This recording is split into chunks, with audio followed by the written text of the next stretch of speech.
like I'm meant to strive. Flat earth beneath my feet, knowing I'm here to meet. Ocean's edge, it calls my name. Purpose in this life's game. Horizons line so clear, God's love brings me near. Flat earth made by him, my journey long yet thin. Purpose found in every day, guided by his gentle sway. Mountains tall, they stand in place, yet no curve in this earthly space. Every step holds a meaning pure. With his guidance I'm secure. Stars above, they brightly shine, crafted signs of God divine. I'm made for something true. In God's plan my path renews. Yo, Fluffs, what's up? It's good to see you all. Thank you all for coming. I'm glad you could make it. You all rock. We are joined by Michael, Roger, PJ, Grandpa Sov, and Janusz. Good to see you guys. Yeah. Good to see you as well. Yeah. Oh, that was really nice, really nice and a strange smile when you greet everyone. But it's good to see you guys. Royd's hitting off with a $5 super chat already. Congrats on 5K subs. Like, share, and subscribe. Keep spreading the truth. Really appreciate it, guys. Yeah, we hit 5K. Woo! Eventually. All right. Janusz and I made a new friend last night. Yes. Yeah. Big time. Oh, he was a good guy. He was a nice kid. I'm telling you. Tell me more. Tell me more. Oh my word, this guy is so mixed up in his head. He didn't know what. He's like, where does the Bible say that the earth is flat? And so I said, well, you can start in Genesis. And I says, what day did God create light? He goes, hang on, let me look. And I'm like, what in the world? I thought you knew the Bible. What are you talking about? It was, of course, the first day. Duh, right? And he was saying he knows Bible. He's pretty good at it. So, yeah. He didn't know nothing, man. He didn't know if his ass was punched or bored, man. Well, you got to believe the Bible's a parable, dude. All of it. So. Oh, yeah, it's all parables. That's what he said. And he said, oh, well, that was a summation when it said on the fourth day where he created the sun and the moon. He said he hung two great lights in the firmament, one to rule the day, one to rule the night. He goes, well, that's a summation of everything he'd done so far. I'm like, what are you talking about? He says, well, how else would there have been light? What is light? I said, I don't know. What is light? You tell me. I don't know what it is. Do you? Oh, you cannot have light without sun, you know. And the Sof said, okay, I don't have sun in my room. I have bulb. So, but I still have light. Well, the funny thing is they try and just ignore it, and at the end of the disc, they say, "Oh no, it's just poetry," or God is actually the light. It's like, no, that's not what the Bible says. When Jesus comes back, God says all eyes are going to be seeing it, right? How's that possible on a ball? Well, if he can walk on water, so he can do anything. Oh yeah, and then he goes, well, there's a lot of things in there like walking on water. And I said, well, wait a second. Was Jesus an ordinary man? Well, no. I said, well, all right then, shut up. What the hell are you talking about? I had somebody tell me once that when Jesus walked on water, it was ice. I says, there was a storm with waves. How could it have been ice? Ice waves, DJ, ice waves. Well, just quickly on that, in Genesis, let there be light, people claim it's Jesus being created. If you're going to claim that, well, it also goes on to say, and God saw the light and it was good. Right? But so not just that. Jesus are your God, it. But not just that. Jesus declares himself in Revelations, I am the Alpha and Omega. Yeah. He declares to Moses, I am that I am. In 1 John 1, he was, in the beginning was the Word, that's Jesus. Yeah. The Word was God. And everything was created through him and for him. So if everything was created through him and by him, how things could be created before light? I hate to interrupt you guys It's for a minute, just but logical. It's I wanna logical ask- fallacy. I want to ask Flat a question. Did you check your email lately? Because I got one from a girl, Cindy Holland. It came in on Yeah, your- she just sent a good one now. Okay. About the would day check and it. night map. Yeah. That we're going to look through later as well. Before we do start with that video, we want to look with the Psyop. I don't know if you guys saw this. This was supposed to be live for Yeah, I Firefly. covered it Ghost, last you night. said. I covered it on my show. Yeah. It's the same old nonsense. They Yeah. just show cartoon. And everybody sits there and then they start cheering when they say, "Oh, we've landed on the moon." Just watch this, guys. Vehicle is converged on its commanded descent profile. All right, so we are in that autonomous phase that you had described to us. It's She gonna land in a is minute. ready and has been preparing for this. Wow. You're going to hear a lot of callouts here about vision navigation solutions, laser Seconds remaining in rangefinder. terminal. First of all, is this real, guys? No. Does this look real to you? Sov's got a realer one. Realer being such a good word. It's only 7 foot tall and 11 feet wide. That's its dimensions. It's little. Yeah, but I mean, the point is, they're claiming they're doing this live, okay? Landing on the moon. Where is the imaging? There is none. They didn't show any last night at all. I mean, this is exactly like they did with India, exactly like they did with China. All the ones you see is just fake computer programming saying, look, we are showing a simulation of how it's landing on the moon. And when we say it's landed, all just cheer. How do they control it in real time at that distance, Flatzoid? No, it controls itself. Oh, okay. Yes. If there's an emergency, how do they really control it? You know, like It's insane. Yeah. But just wanted to point out, because you're going to see it's going to show 0 kilometers an hour for like 5 or something to 10 seconds until they actually announce them. Oh, we've landed. Then they all start cheering. Yeah, well, I noticed that. Yeah. You're going to see now. 100 meters up. And Health let's just systems. Navigation filter is still healthy. Second hazard avoidance occurred 5 meters from previous target. 50 meters up. 50 meters. 30 seconds remaining in flight. Okay. Good. Let's see if we can get it forward a bit. 4 kilometers an hour. Okay, 10 seconds. It looks to me like it's landing on a flat moon. Yeah, does, they actually said that Weird. But you know what I want to point out, guys? Look how high it is supposed to be now. 877.9 meters above ground level. Wow. It's 4 But they just said kilometers 50 now. meters. But they just said 50 meters. That quick? Weird, eh? Wow. Yeah. The But look thing how it is- changes. Look. 1 kilometer. There we go. Jumps up to 896.3 meters now. 696. 694. Okay. 1 kilometer an hour. Okay. Vehicle and shutdown. 0 kilometers an hour. Okay. So 0 kilometers an hour means it's sitting still, correct, guys? Yes. Yeah. Okay. Look, it's still Three changing. contact sensors Okay. trimmed. Engine shutdown confirmed. Oh, Look, it's still changing elevation above ground. the thing How is does it do that if there's Power 0 terminal kilometers vehicle is velocity? charging. IMU reports lunar gravity and it is stable. lunar gravity. Look what I can say.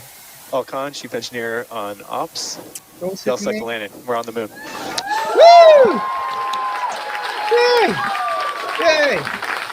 There's proof. That's proof right Okay. there. That's proof. All those people stood up and clapped and they're cheering and going out of their minds and everything. That means it's true. See? Oh yeah. Yeah, You yeah, gotta yeah, yeah. figure that. That's because they gave them the get go to say, "Hey guys, this is the time when you stand up. We land on the moon, guys." Everybody's yay! I mean, you could see. Just want to say, hey dude, thank you for your £5 super chat. Appreciate you, man. Steve rocks. Say hi to Steve. Shout out He's to in you, the man. chat. Yeah. Steve's You in see house. the name? Firefly Aerospace? Yeah. Firefly was a sci-fi film. Yeah. It's And just the smoking logo- gas in our faces, you know. And the logo is very Masonic based Yes. as well. Mm-hmm. But yeah, the point I'm making now, all these guys are sitting with all their computers and data, okay? This Dave McKeegan guy are looking as and all of them. They had to tell them that they land on the moon. Couldn't they have seen on themselves, on their screen, hello, Yeah. we've landed? Yeah. And not to mention that they've been training for this with simulation on those same computer screens for months up to this. So how do they know that this just isn't another simulation on their screen? Exactly. How do they know that that data they're getting is actual? Exactly. And look how excited everybody's getting. Look at everybody outside. Firefly Aerospace just became the first commercial company in history to complete a fully That successful doesn't moon seem landing. authentic to me. Congratulations to the entire that's team. brilliant. This is such an Well incredible done. That's brilliant. NASA, our nation, and the world as we pave the way for a lasting. Yeah, beer hard. We are so happy. It's All like I when see you. when I see this looks to me like some cult gathering. Everybody's like happy now and It's like celebrating. when your Commodore 64 game's loaded after an hour. Those lights are those lights are the globes? What's that? Like a circle programming? You know, like a ball. Yeah, See the those bulbs are all lights? globes, aren't they? Everywhere is that shit. Yeah. Well, you should have heard the announcers earlier. They said it's almost the moon surface is almost flat. They said it several times over and Uh-huh. over again. Yep. A lot of times it says they found a flat surface to land. Yeah. It's all flat. Thank you, dude. Royd, for your 5 membership gifts. Really appreciate it, man. You rock. Appreciate all the support. But I mean, even when they interview just after this, the way the woman says, like, yeah, this is insane. It's brilliant.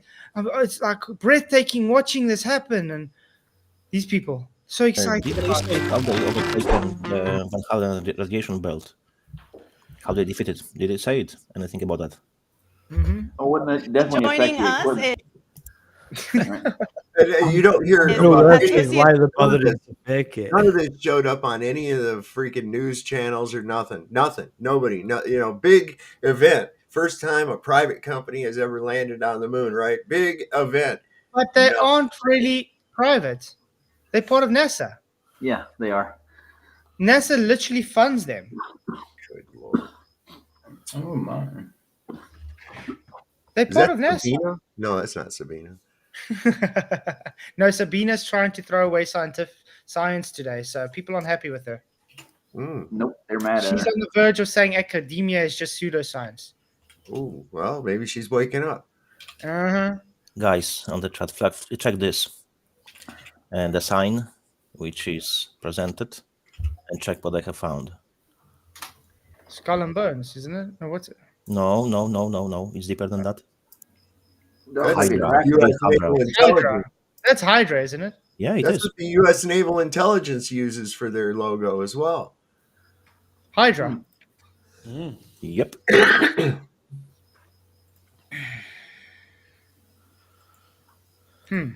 6 tentacles? That's weird. But look how excited they get.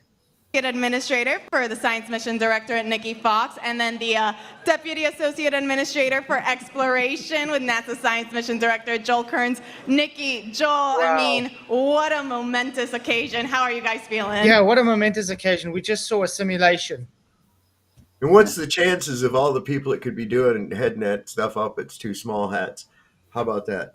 Should be. This reminds me of TFB. This back in 60s, like, what's So, you crazy conspiracy theorist. I just find it really, really like, wow.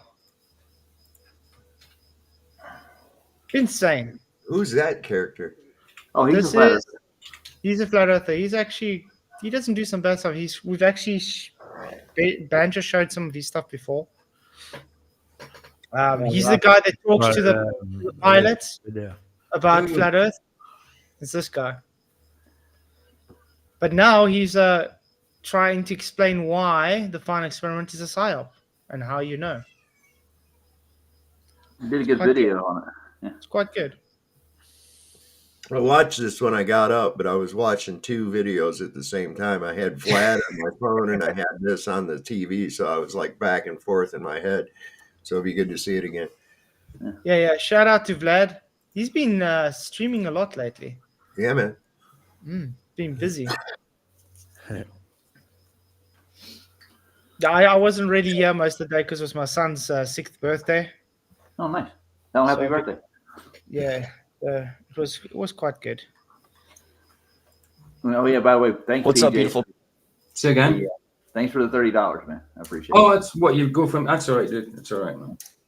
Yeah, I just want to shout out again Roger's GoFundMe to get him to Antarctica for December, guys. And also Godlike GoFundMe.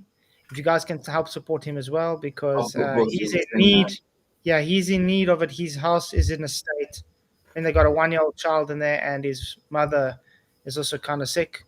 So That's really Roger's GoFundMe link and Godlike Reductions GoFundMe link. Thanks, man. You guys rock. Appreciate all the support. Okay. Well, people, Kevin Bobbitt here. For those who don't know, there was an exploration recently led by a pastor named Will Duffy to try to discredit flat Earth, aka biblical cosmology. They supposedly went to Antarctica to film a 24-hour sun that somehow was never filmed properly without suspicious edits. Yes, a mysticism practicing, hermeticism promoting, Bible denying heretic of a pastor that says this. So please, I beg you, we have to stop claiming that the 10 Commandments prohibit lying. That's not true. The 10 Commandments prohibit bearing false witness against your neighbor. Okay. We finally get to my conclusion on the matter. Sorry? Isn't that lying, by the way? Yeah. That is lying. I like the scriptures he pulls up next. They're good. Of lying and deception, and that is this. After carefully looking at both sides of the debate, and after taking a very deep dive into everything I could possibly find in Scripture regarding lying and deception, I have come to the conclusion that neither lying nor deception are inherently immoral. Wow. This deceitful pastor must have not made it to Psalms 101. Sorry? What about God hates a lying tongue? No, guys, because he has these conclusions. That's why he's globe earther, because he can't use logic. It's very simple. Well, the thing is, he's the same guy that says the Bible can be falsified. Tell me any pastor out there that claims the Bible can be falsified. Then it tells me the guy's fake. I'm sorry. You might as well pack up, throw it in bin, and not bother being a pastor. Exactly. What you preaching from if you don't know your Bible? How do you know Jesus's attitude, what he likes you to do, and all that if you don't know your scripture? Mm-hmm. But I mean, he does teach heretic scripture, though. He doesn't teach what the Bible teaches. And it seems a lot of people are catching up to this, and they are exposing Duffy for this. And now you get the people trying to defend Duffy and saying, "Oh, you guys are all just haters. And what is wrong with you?" And it's like, I mean, no. Do we know that whether he's really got a congregation in front of him either? Like, no, we don't. Studio, like, I know Roger's being like, but we are commanded by God to expose liars and say the truth. That's it. We are just following God's word. Nothing. For the most part, I that. saw his family at the church. I didn't see a whole lot of other people. There were a couple others, but mostly just his kids and wife and stuff when I was there. Maybe they had a party on. You don't know. Maybe it was one of their children's birthday parties. I don't know. I didn't see a birthday, but they were playing with drones in the parking lot. Yes, I've met a good Jew. Absolutely. Messianic Jews, good Jews. Yeah, I agree with that. You're talking about they were when you went there, Roger. They were playing with drones in the parking lot. Yeah, the kids were. Yeah. Oh, the kids were. Okay. But look, if he's Messianic Jew, he's Christian, so he's no longer Jew. Yeah. So I still stand on that but the Messianic Jew is born as a Jew. So yes, there is an Israelite Jew, you can call him, but Israelites they're Christian. It's not the same. Yeah, it's not the same as what you guys are calling Jew. We are Israelites because we are from the white race, and all the races, so-called Jews, they were never Israelites. No, they were not part of 12 tribes of Israel, and they are seed of Satan. So they never were Israelites. The problem with a lot of the Jews today, they've taken the wrong bloodline. Yeah. But yeah, we can't label every Jew bad just because of course not. Of course not. The control. Okay, so let's go on. Yes, sir. But I think we can all agree Duffy is a pastor's foot. Maybe. 7 that states, "He that worketh deceit shall not dwell within my house. Amen. He that telleth lies shall not tarry in my sight." Or he must have not have made it to Revelations 21:8 that states, "But the fearful and unbelieving and the abominable and murderers and whoremongers and sorcerers and idolaters and all liars shall have their part in the lake which burneth with fire and brimstone, which is the second death." Or he must have not have read Proverbs 12:22 that states, "Lying lips are abomination to the Lord, but they that deal truly are his delight." Wait. But he says it's not inherently immoral. That's right. Exactly. Last time I checked, an abomination is immoral, is it not? Yeah. God hates a lying tongue. Exactly. Will Duffy is a willful idiot. Willful. No, but that's why I made that video calling him as like the serpent, because it's exactly that. Every time Duffy talks, he reminds me of the serpent in the garden. Now, the only rebuttal I get to that from people are, "You're just slandering him." No, I'm not. How am I slandering someone by saying, look at the comparison between him and the serpent? He's doing exactly the same. Yeah.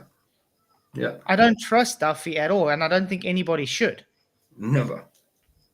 So what, Jesus slandering Pharisees then when he were calling them out? Apparently. No. Because as far as I know, the Bible actually teaches us to do so. To actually call out wickedness, and that's what we've done.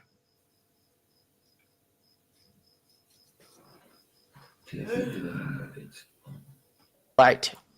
So, in light of this movement, it's been my honor to edit this video for you. Enjoy.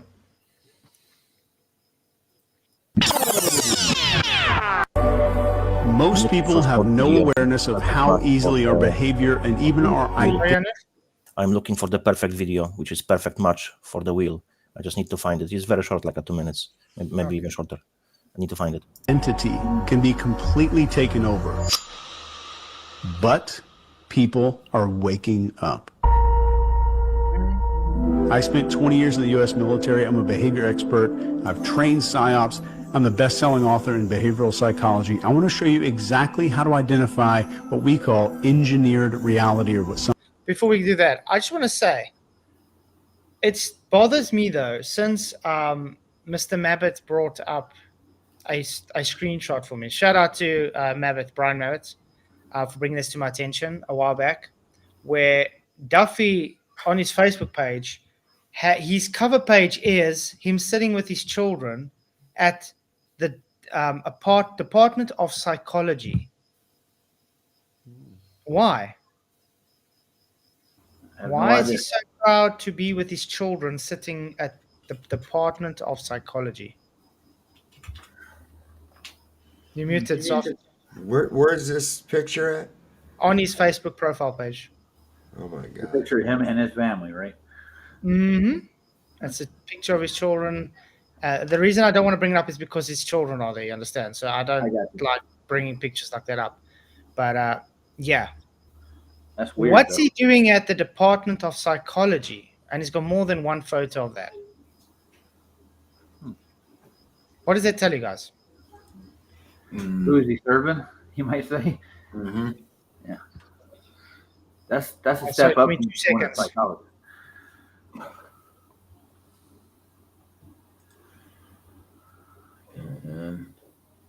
Who's Oh, Chief wow. Hughes? Huh. You know who Chief Hughes is? That's spooky. I gotta see this. I've had a friend request in on Facebook to him for a long time Nothing.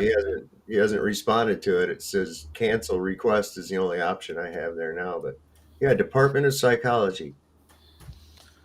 Huh. Odd. There's usually departments of psychology of various places that were involved in these MK Ultra experiments with Dr. Forstall and all those people back in the day. Interesting. Very, very interesting. That's why I think this is Cindy, I would say, yeah, he's a psychopath. I think he's got definitely a real hatred towards Flat Earth. Yeah. A very big hatred. Somehow a Flat Earther hurt him somewhere. He's made it his life mission to try and go against Flat Earth. I don't think it's that personal. I really don't. I think that this is a job. I think that he's an asset at the least. He's an intelligence asset at the least. Well, we did say how long ago that this is a money-making scheme. It's all just a publicity stunt to get money because he owes so much people money for scamming them out of money. No. Wonder if that's been I mean, all those court cases against him alone should be a red flag why you guys shouldn't trust him. Janusz, can you put your link in chat? Have we found it yet, Janusz? I think he's still looking. Yeah. Oh. Anyway, but look what this guy says about how you can tell a psyop. Called psyops.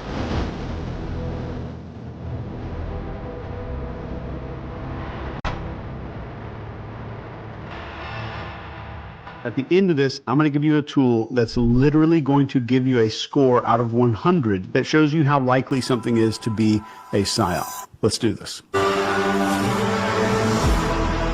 So the first thing you need to know is following the FATE model: focus, authority, tribe, and emotion. This is what triggers the mammalian part of our brain that makes all of our real decisions. The first part is focus.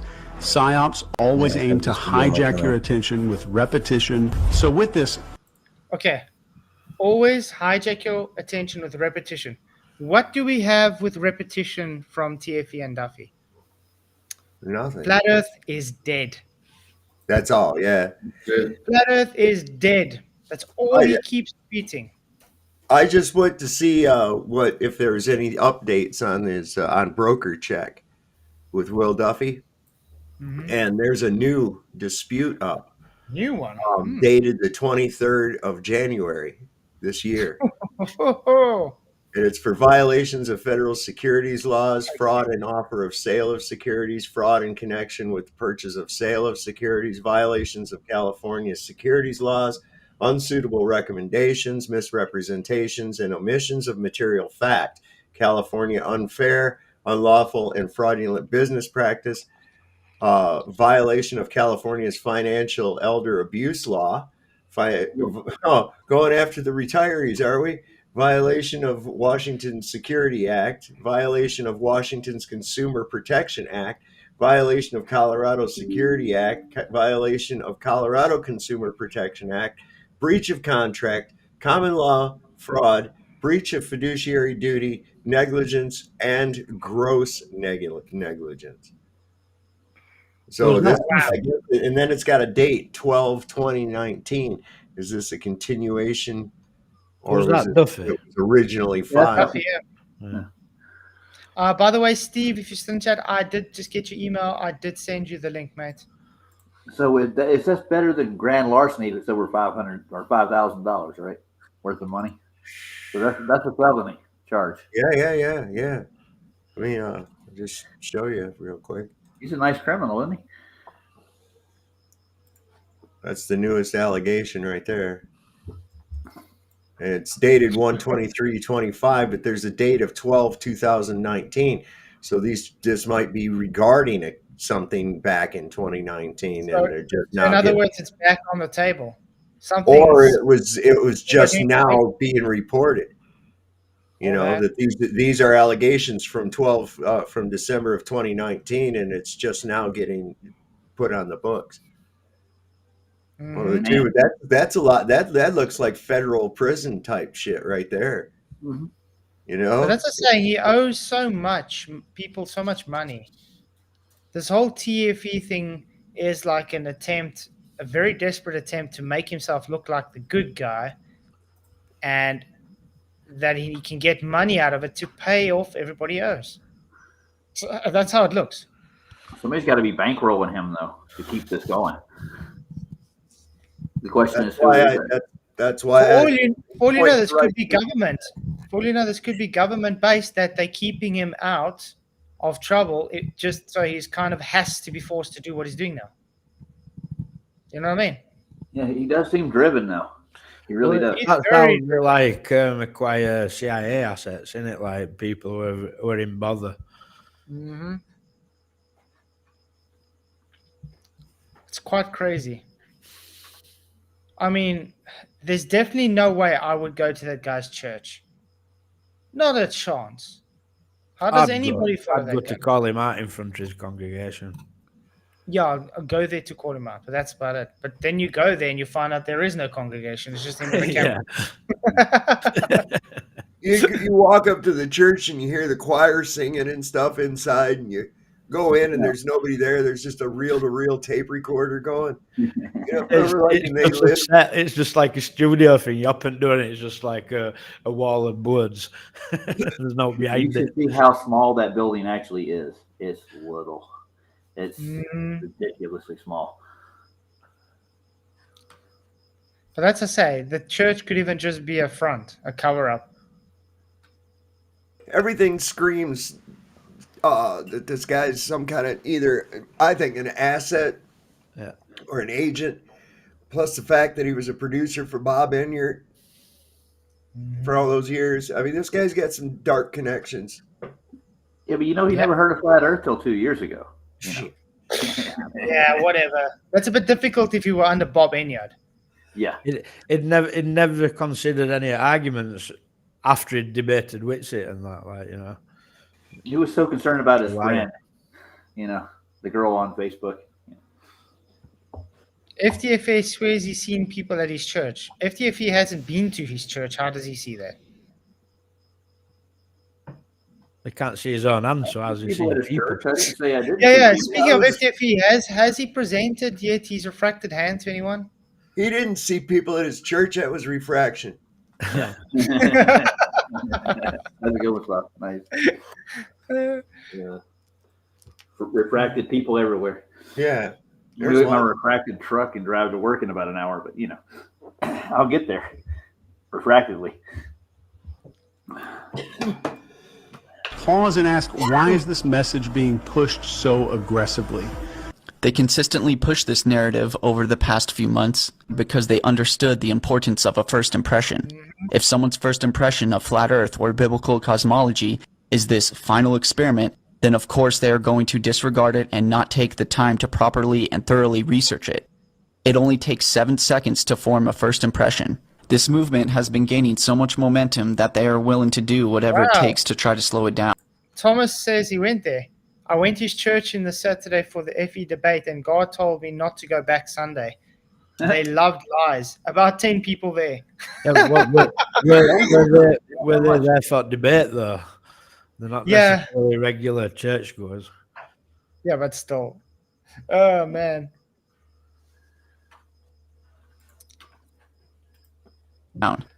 Let alone whoever orchestrated this must have also known the psychology behind a lasting impression.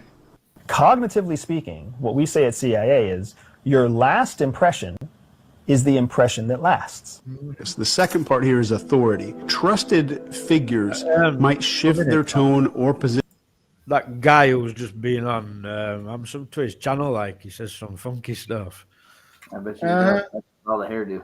He says it all. But he is right in what he's saying, though. Last impression is, and that's exactly what Duffy has given an impression to his audience, that he's the great Messiah coming to save Flat Earth and end the Flat Earth. You understand? Yeah. So that's the impression he's pushing on people. And unfortunately, the people fell for it. Who's the supercut model on the screen right now? Blue Steel. Blue Steel. That, my friend, is Derek Zoolander. Poolander.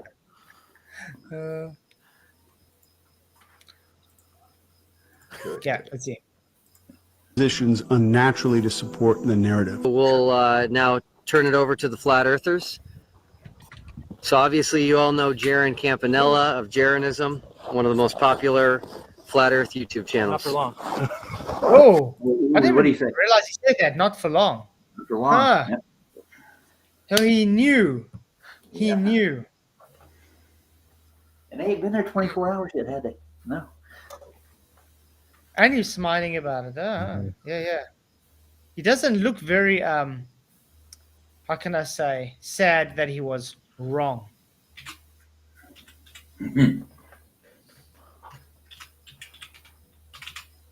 All right, guys. Looks like he's in front of the sometimes green screen to me. you are wrong. It don't look natural. I am still going to be working on another video explaining more of how they could have faked this without being in Antarctica as well, having the volume they required.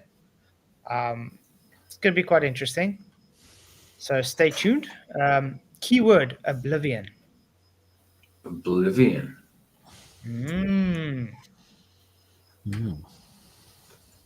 If you ever watched the movie Oblivion, you'll know what I'm talking about.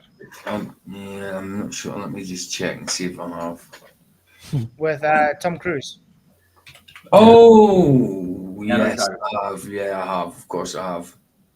You do know all those things, all those environments were practical. They were not CGI. Yeah, I remember the film. It's kind of he goes, he dies, comes back again, dies, comes. Yeah, I So remember. they didn't use green screen. They didn't use blue screen. They used used the gamer thing, didn't they?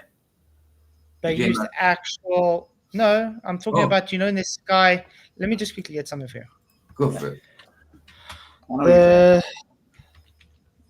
They actually use a real set, basically. Everything was built. Unreal. Everything was built. Even their spaceship was functional, built. Everything. Was it? I thought it was that Unreal Engine or whatever you call it. Is it Unreal? I can't remember. No. All this environment was real. Definitely a apocalyptic story, though, for sure. It was a mad. It sounds like a mad story. I liked it, to be honest. But all this is in practical. You see this? Yeah. All this is real. Wow. It's not real, but it's real around them. Yeah. Yeah. Everything is built. All this. It's really built. They built all this. They actually got screen holograms right around them all over. This was before the volume, guys. This is where volume got the idea from. So it's got the LCD screen. Okay, I couldn't find it on my channel. Found it on YouTube. I know I uploaded, but I just can't find it now. Too many But- videos. Yeah, But the thing is, what I want to point out is this is able to be shown how they could use their drone shot to work as well with the space they needed. I gotcha. Huh. yeah, Flat, I dropped the link on the private chat. Very short one. But I'm I'll put up now. But I mean, I'm just trying to explain that it's very possible to do. Whenever you're ready, no rush. Have you posted your channel link in I've done chat it. yet, Yanis? I did Because it. someone was asking I for it. posted it. I posted it. Have you done it? Brilliant Yeah, response. I'll post it again. I'll post it again. Yeah, it's Yanis's link, guys. Yeah, this is Janus's. Okay, let's quickly check this video quickly. I'm gonna like it. There we go. Robert De Niro. Check it out. Why would you choose to worship a creator god who forbade man to actually eat from the tree of knowledge? Why would you choose to worship a Lennox was he was a demolisher when it came to debates. Always demolish everyone. Yeah, that guy. He was on another level. And he's Oxford this sort of deity who would have kept you dumb? Sorry? He's Oxford mathematician. He really knows a lot. He's Christian. Science and Christianity goes together. So why would you worship somebody who actually created you? That makes no sense. The creator. But just listen to this question quickly. and then listen to our response. This is like response to this question. Check it out. Why would you choose to worship a creator God who forbade man to actually eat from the tree of knowledge? Why would you choose to worship this sort of deity who would have kept you dumb? That's a very good question. I notice it was asked originally by a snake. Destruction.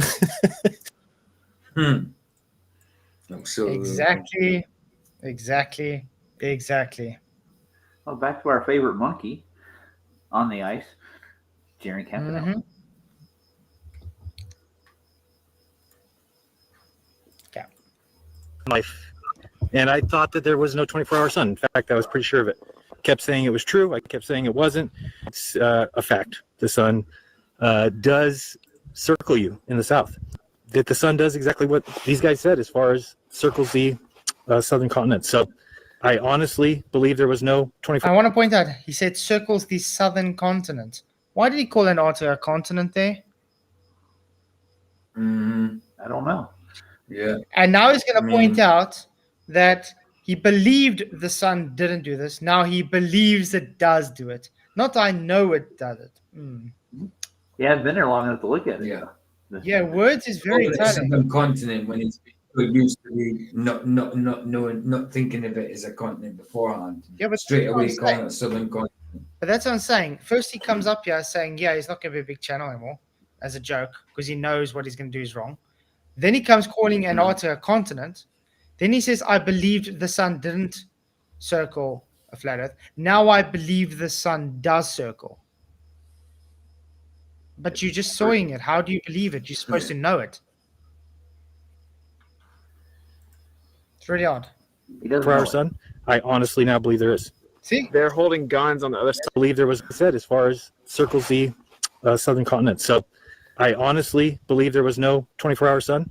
I honestly now believe there is. They're holding. Believe there is. Believe there is, yeah. So not observed then, Jaron? No. It should have been no there is, not believe. Yep.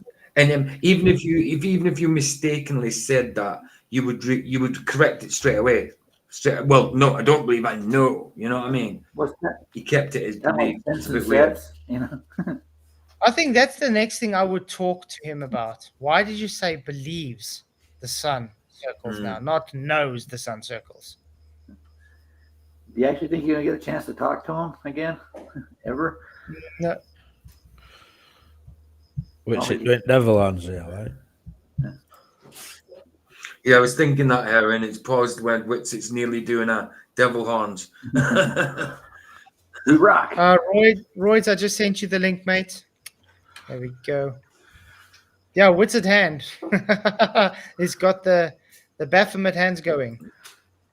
He's got it. Holding guns on the other side of this camera. This is all stage.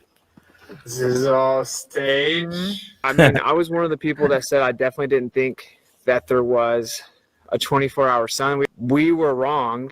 It is doing what they said it would do. Truth doesn't fear investigation. Truth doesn't fear investigation. So watch very closely for expert panelists or endorsements where authority figures might speak outside of their expertise. Pay close attention to that one. There we go. Yeah, but Rich said truth doesn't fear investigation, only when that investigation involves him. And then when we call him out, when we investigate things, we are wrong. Exactly. Thank you, LJ, for your $2 super chat. Really appreciate it. It says, one of the windiest places on Earth sure seems calm. That's so true. Exactly. I've been watching. That was the first thing I ever noticed. When I seen the footage, that's the first thing I ever noticed was there was no wind whatsoever. I've been watching Clear some skies, weird. no wind. There's a guy that actually works in Antarctica as well, and he shows a lot of things. And most of the times, how he dresses or the environment's literally different to what they were showing there. And he's in Antarctica. He's by the South Pole, and it doesn't show what they're showing. Everything looks different. Hey, Royds, what's up, man? Hey, Roy. Yo. Well, bottom line is they freaking lied. Okay, so what does that tell us? And all these idiots are going, well, go down there and see for yourself. I don't need to. They've already proven to me that there's no 24-hour sun. How did they do that? They faked it. If something's real, you don't have to fake it. So, case closed. All over. Yeah, and that's what we've been saying from the beginning. Why do you need to fake it if it's real? And by the way, Roger's got his GoFundMe to go. So if they really want a flat earther to go, they would pay for him, would they not? Yeah. Yeah. I'll take one for the team. I mean, think about it. If every subscriber from Actoon gives $1, you'll have more than enough to go, Roger. Oh, yeah. They would. $1. Yeah, absolutely.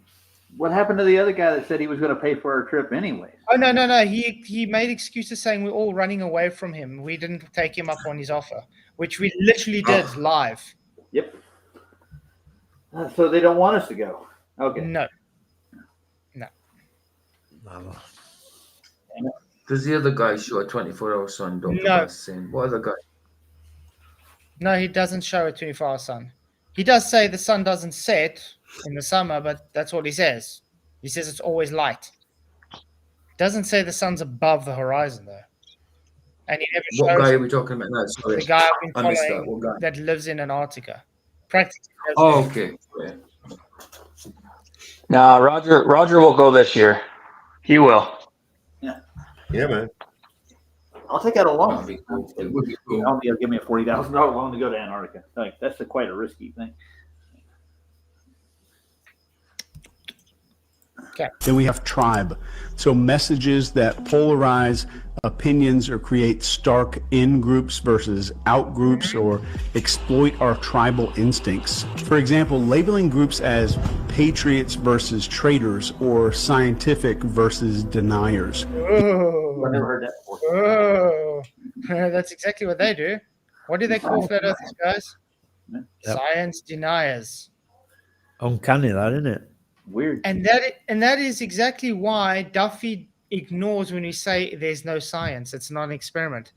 The reason he ignores it blatantly out and doesn't even address it is because he knows he'll be losing his magic touch. His whole magic wordplay is it's science, it's experiment. So as soon as he has to debate that it's not science, he loses that magic.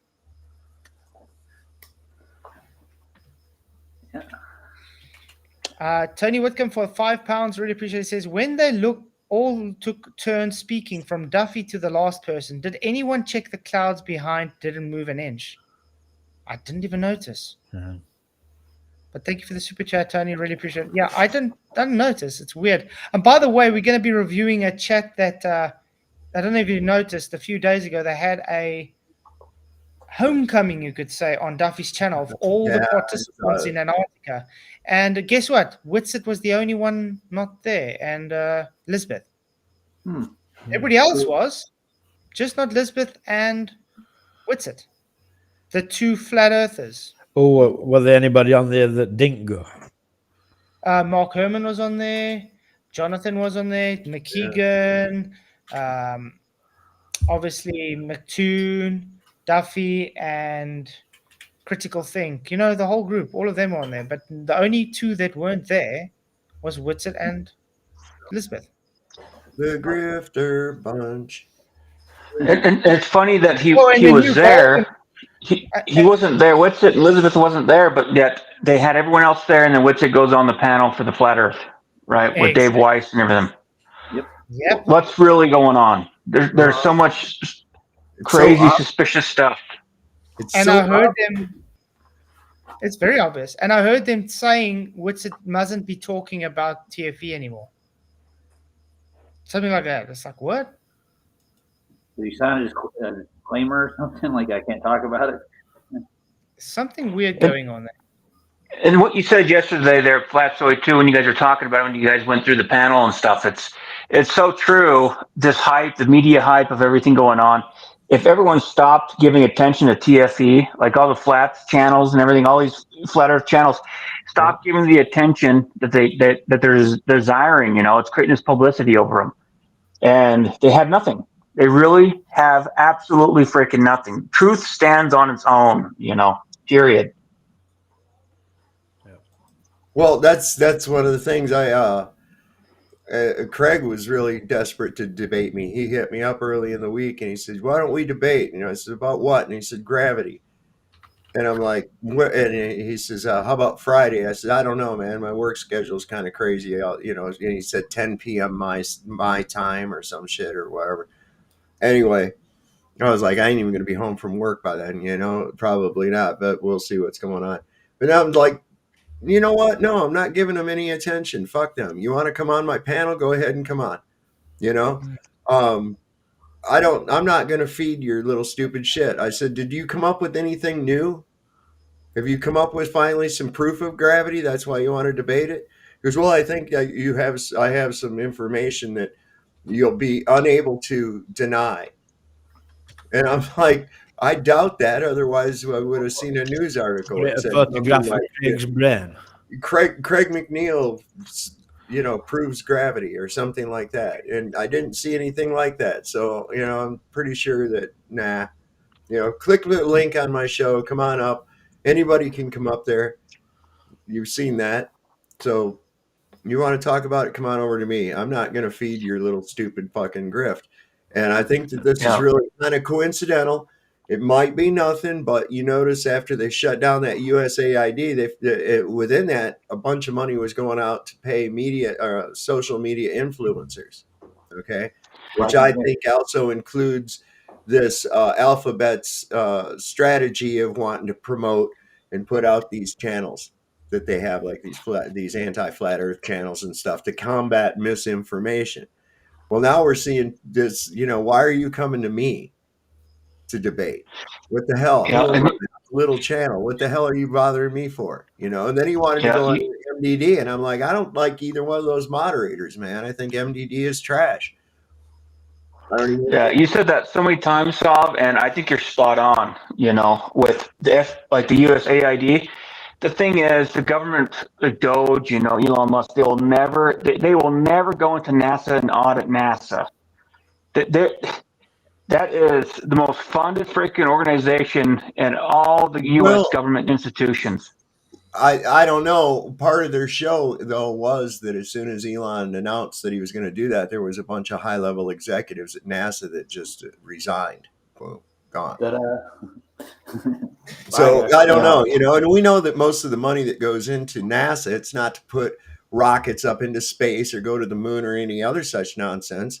It goes into DARPA research projects, dark projects, active denial systems, smart dust, energy weapons, shit like that.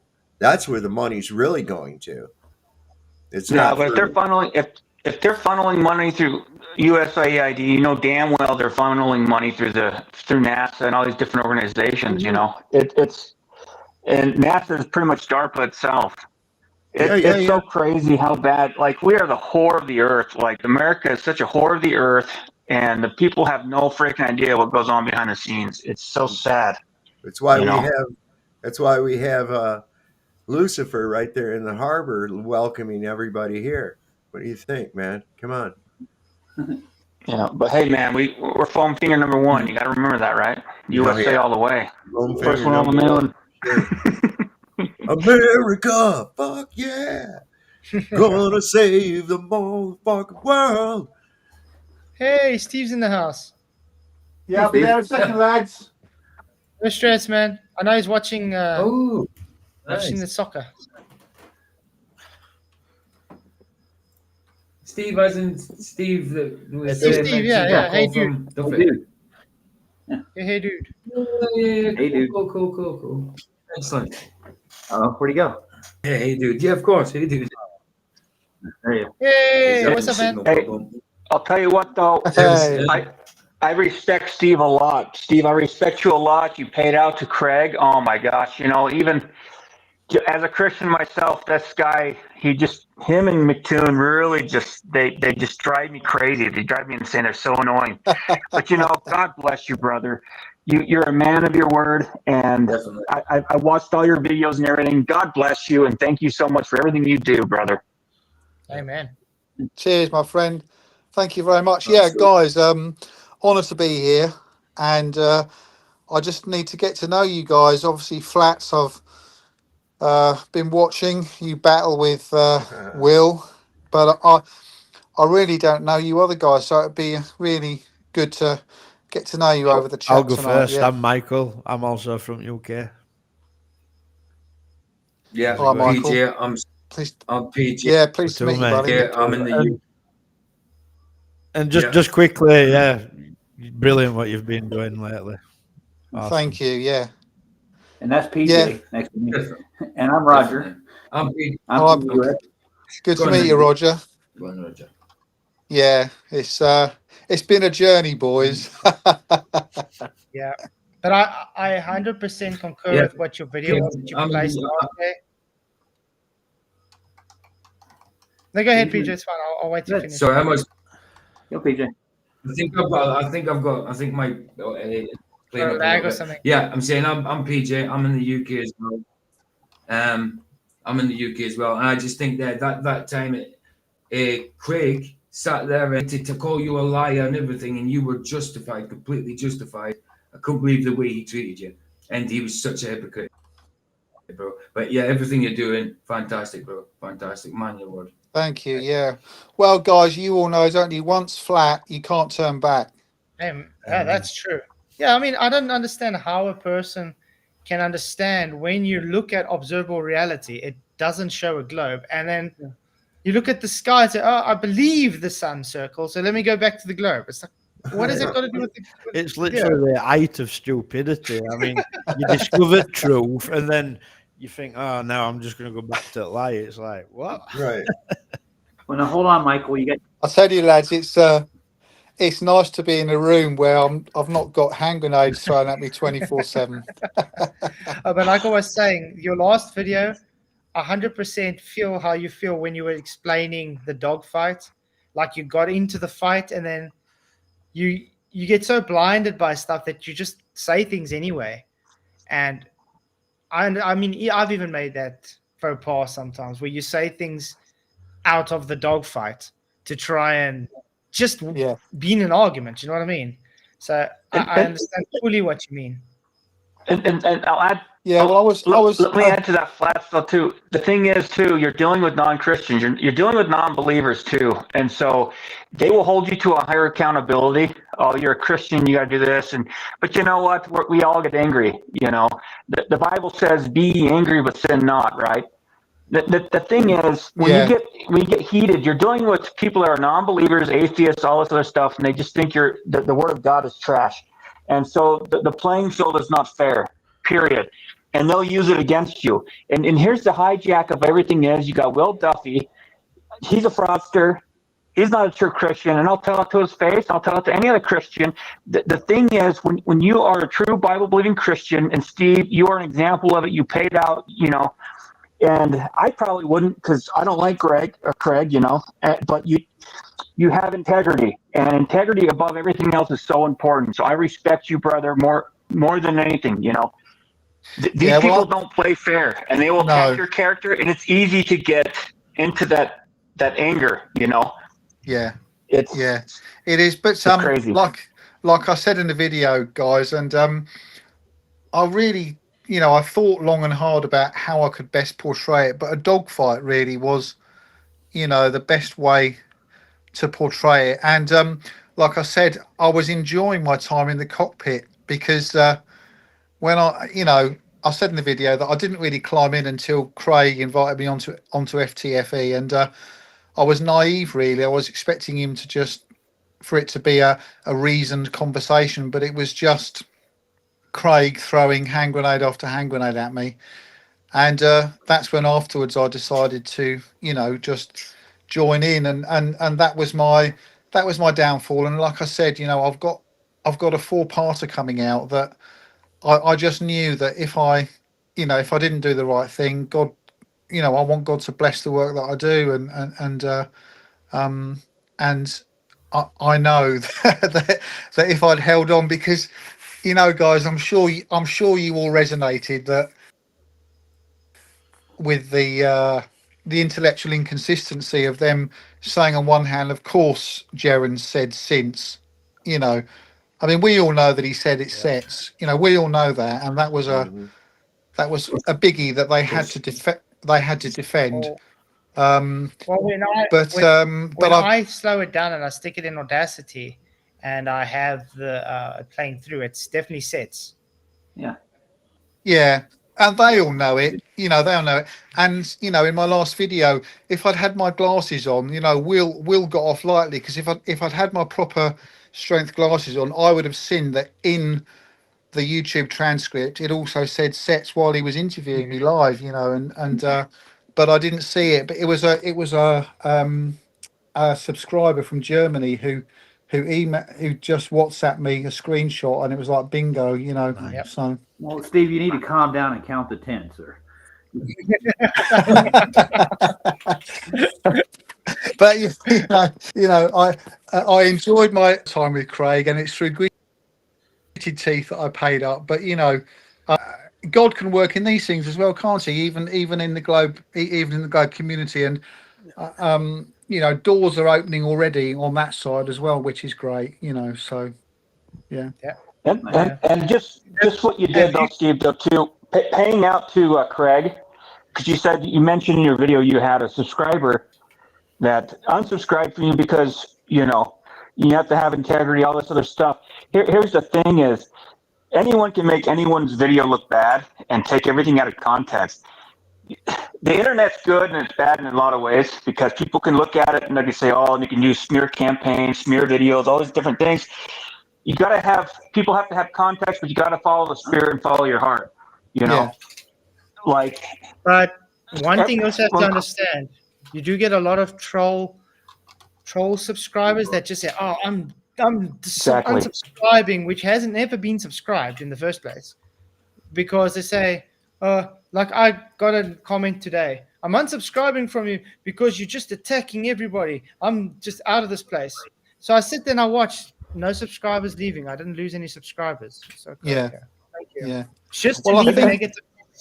I think because he did quote scripture, which and you know, regardless, because God says that you know, he can use a donkey. He can use a donkey to talk to you, can't he? You know, so even if he had been a troll, the fact that he quoted God's word at me, and also, you know, in hindsight, lads, God's a God of peace, isn't he? And I know we all know that this is an arena where it's just so incendiary, but let's not do anything that intentionally causes non-peace, really. I agree.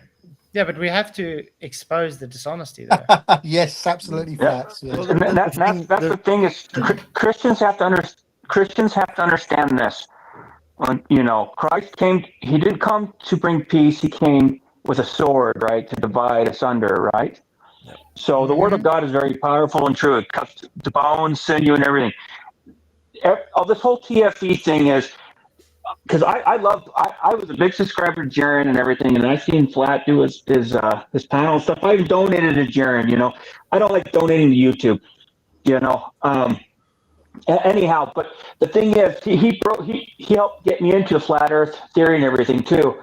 But just God uses the wicked with the good. Same thing when Christ was on the cross, you know, and when the temple's veil was torn asunder, and he ripped it from top to the bottom, right? And the Roman soldiers were there at the foot of the cross, and they're casting lots. So God put it into the Roman soldiers' hearts to not tear his garments, because they're going to this beautiful unseen garment, they were going to tear it apart and share the garment together. But instead, he put it into their hearts to cast lots. Same thing with Duffy and everything going on. It's like you said, God uses the wicked along with the good for his purpose, you know. And so, at the end of the day, Steve, you have to live with your conscience towards God. You're not here to impress me as a fellow Christian, a Bible-believing Christian. You're not here to impress me to make me like you. The thing is, when we lay our heads down at night, we have to have our trust and our faith in God, and our conscience has to be towards the best we can towards our fellow men, but ultimately to God, you know. Amen. And integrity is everything. So God bless you. Like you're a celebrity. You guys are all celebrities to me, and it's a blessing to be on this panel to talk to you guys. And I thank God for your lives. And because truth is everything, and it's exhausting. I almost gotten fired talking about flat Earth at work multiple times. But the thing is, you have to. Truth will stand on its own. Doesn't matter. God doesn't need us to speak His word. God works in us. Everywhere you step your feet, God's with us. We're the body of Christ, the living temple of God. And so I just appreciate everything you guys do. So I'll shut up now. But much love, everyone. Well, thank you, Roy. Appreciate that. Nice. We understand on the word. Yeah, and I think a thing to remember, lads, is as well, because I know there are lots of flat earthers out there who don't honour the God of the Bible and have all sorts of, sort of strange ideas about this earth and its shape, etc. But those that know who God is, it really is about, the thing that I've learned is that it is about trying to do it peaceably but still, Jesus went into the temple and turned over the tables in anger, didn't he? He was the biggest anarchist ever. Yeah. Was So there's it so there's anger? plenty Was of it room. anger or was it righteous indignation? Righteous anger. Righteous indignation. Yeah. That's why God says, "Be angry, but sin not." Right? Yeah.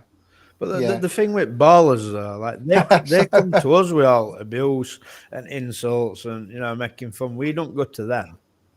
Someone can read now Ephesians 6:12. I just posted in the Old English. Ephesians. So if someone native English speaker could read, Ephesians 6:12. Ephesians 6:12. For we wrestle not. I'm sorry. Go ahead. For we wrestle not against flesh and blood, but against rulers, against powers, and against worldly rulers of this darkness of this world, against spiritual wickedness and heavenly thrones. Yeah. And it really resonated with me, Flats, earlier when I was listening to you. You were saying how you observed Duffy and you didn't trust Will Duffy and you didn't trust him. And what it really dawned on me when I was watching the live. He was supposed to phone me from the ice and he never did. When I watched him peer down into his laptop and reiterate and say how it must be live because otherwise I couldn't interact with these viewers, I knew straight away then that he was just a class actor.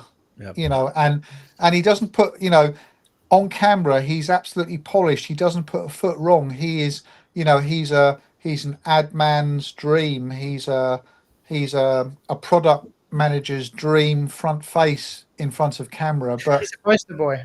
Yeah, and Will, I don't know whether Will will be watching this, but if you are, Will, I would love a time to sit down with you in a non-threatening environment and discuss in detail some of the things that I think you've still got away with. I agree. Has he? Speaking of that, has he got back to you yet about the Starlink update logs? Because they've been showing us lately a lot as well, and I see he's just literally ignoring it. He's not even trying to attempt to answer it. Well, yeah. I mean, it could be because there's definitely been some trolls in my comment section saying, trying to make excuses for it. But the reality is, I just asked the question, guys. Listen, if you can demonstrate, if you can prove there was an update, then just send us the proof. Because as far as I'm concerned, going online and looking through all the records of Starlink, there aren't any for those dates. Nothing. Steve, it's nice to meet you on the stream. The person who exposed Will by not calling as you have agreed. You made a call on the live stream. It was you, yes? If I'm not Yes, it was. Yeah. That's great. That was really awesome video. I really love it, man. It was big exposure. You just exposed the liar.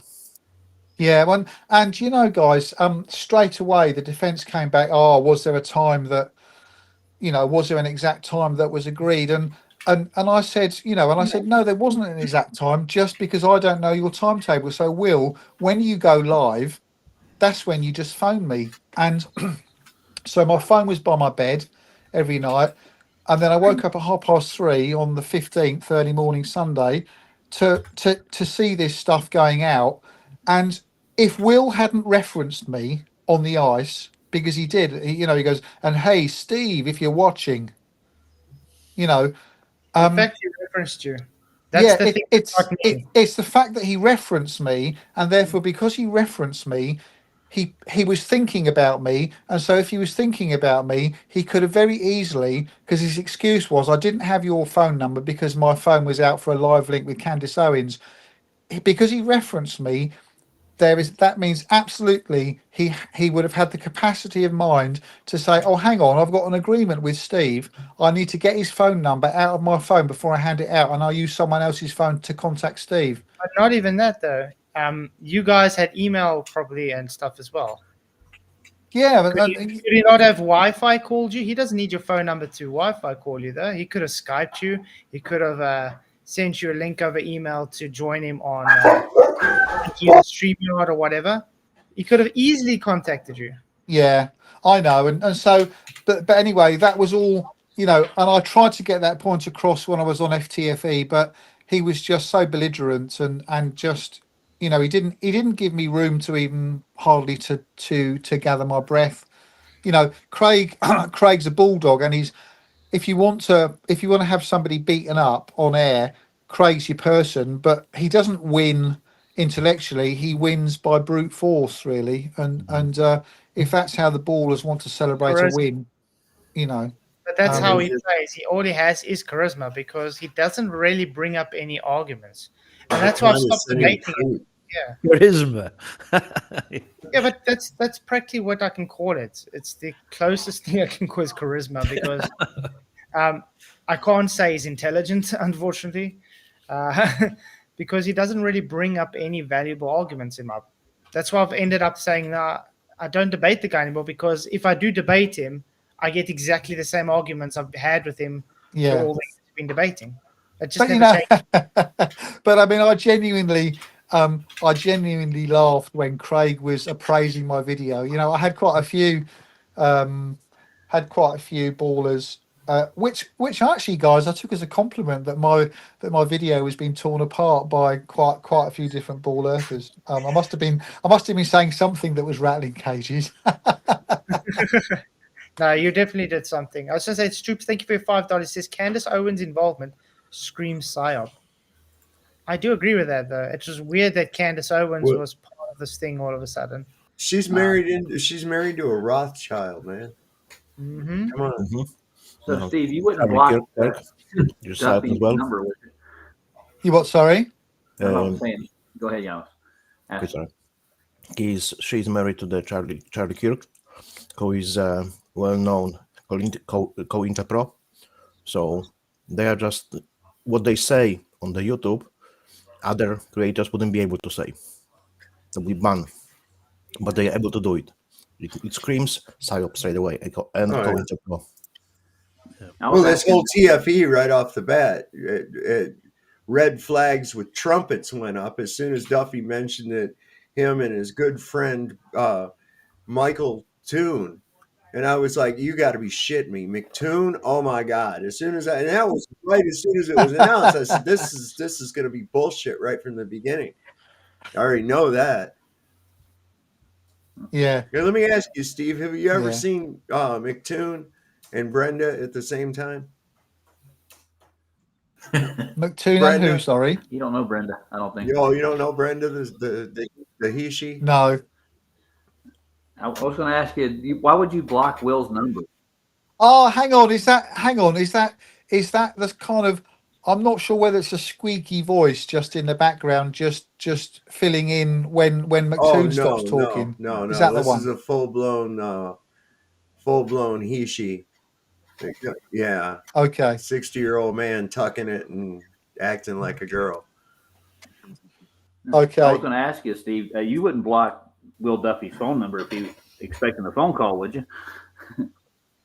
No, and of course I didn't block. And like, guys, if you saw when I was accused, if you watch the video, it was when I was invited back, and you know, it was just me and Will. But then as soon as I said about Jerry and said the sun sets, that's when the room filled up.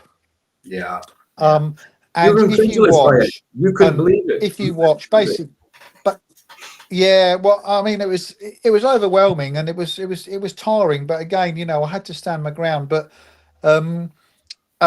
you see McToon feed Will Duffy the line. You know, he said, "Hey, you know, you tried to call Steve, didn't you, Will? And you couldn't get through. He blocked you." And it's almost like, you know, Will Duffy looked at him gratefully and said, "Yeah, he blocked me." So, how were they able to try and call you, Steve, if they were using his phone for something else? You know what I mean? They just say these things and they don't think about it. I know. And I've kept all the texts and I've kept all the emails, and I said in my epic fail video, I said, you know, guys, if it ever went to court, they wouldn't have a leg to stand on. You know. I have a question. I don't use smartphone, never will. So I have a question. If you block someone and this person calls you, does it show up as does the receiver block your phone call? No, what happens is, and because after I got accused of that, sorry, what's your name again? Who just asked the question? Yeah. Yanis. Yeah, Yanis. I spent an hour on the phone with EE because I was, you know, thinking, there's, you know, I didn't, you know, I know before God I didn't block him, and he knows I didn't block him, but I needed to demonstrate that I'd done the homework. So I was on to EE, who's our network provider in the UK, for an hour. And I finally got through to the right people, to their IT department, and they said, no, you know, if you block somebody, it doesn't show. All that happens is that the caller just goes straight to voicemail, and they can just leave a message That's what in the voicemail. I've asked. And so, because if that would happen, he would use it against you. You see, he blocked me to just show how disgenuine you are. And they're using, you see, that was in purpose. Yeah, but then Craig from FTFE, when he was interviewing me, one of his key lines of questions was, did Will block you? No. So obviously they'd had a conversation beforehand, because it was a whole setup, you know. I'm sure that Will and Craig had a convo. This is what you got to beat out of him. So he acknowledged the show with me that Will didn't block me. Sorry, that I didn't block Will. And then, but he couldn't get through, probably because he was in Antarctica and having trouble with signals. You know. And there again, that's exactly what happens. They throw these lies out, and none of them are on the same page ever. Yeah, well, if you're going to be a liar, you got to have a really good memory, and you got to make sure that they always stay in order. Yep. Well, it's definitely not morally sound. I can give you that. But yeah. I want to make a trip down to, because I'm here in Utah, and the company they went through, Antarctic Logistics and Expeditions, ALE, they're based out of Salt Lake City. So if I don't go in there, I'm going to send a few other people and stuff, and I kind of want to do my own little investigation with this company, go into their place and ask them some questions and get some information from them. Yeah. So. Isn't that TFE went through that company specifically?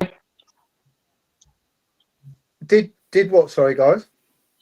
Did TFE go through ALE, Antarctic Logistics and Expeditions? Yeah, they did, because Will, in one of his videos, claimed that he was on very good, you know, friendly terms with the directors at TFE. But and I was thinking, and this is where Psyop actually called TFE lie. Yeah, I seen that video, but I want to go into their place of business, and whether it be me or not, I'll have other people do it as well, and we'll do some of our own spoofing. Well, I've written to today I wrote to one of the directors of TFE to ask them, can you please give a rational reason why the TFE visit to the ice, to Union Glacier, made headlines worldwide, and you don't reference them once in any of your social media or news feeds? Yeah, we've been saying this all the time. There's just nothing. It's just like nothing.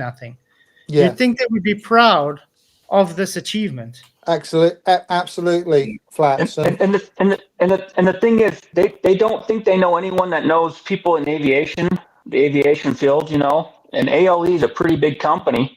Yeah. I can have some fellow pilots go in there and do their own things for me on my behalf. And you know, because there's other pilots too that are interested in this stuff too, and a lot of them are Globers. You know, I'm a pilot myself. I won't say what I do or who I fly or what I fly. But the thing is, there's so much fraud going on with the TFE and ALE. I can find some people that can do some research for me. You know, I can do like a PI or something. I'm willing to pay the money for it. Because this fraud's got to be exposed. And the thing is, they're going to try to hoodwink the internet community out there. Yeah. And they think they're going to get away with it. And now they're pissed off because everyone's deconstructing their material and deconstructing everything they're doing. Well, this is what we've done for years because we've been so lied to. My own parents lied to me about Santa Claus, you know. What else is going on, you know? Yeah. And people I never even met, and trust me, bro, sorry, I can't trust them. I don't trust anyone, you know? Yeah. Well, and also another thing, lads, and this is something that may be a question to you, because I've got my definite opinion on it. Because we are known as people who won't, you know, we're not going to turncoat and we'll go out there and report what we report. Would you feel safe if you would know that you were going out there and they knew who you were?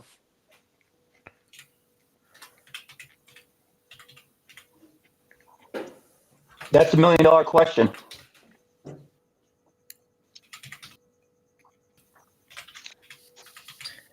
Why would Whitsitt say that when he first did his live stream? You know, there's a guy. I'm in a studio. There's a guy to my left, to my right with guns. You know. Well, I asked him. Yeah, I mean, and I, you know, when they all came in on that first one, when they were all there, I asked Whitsitt, you know, like, why did you say that, knowing that the cameras of the world, metaphorically, would be on you?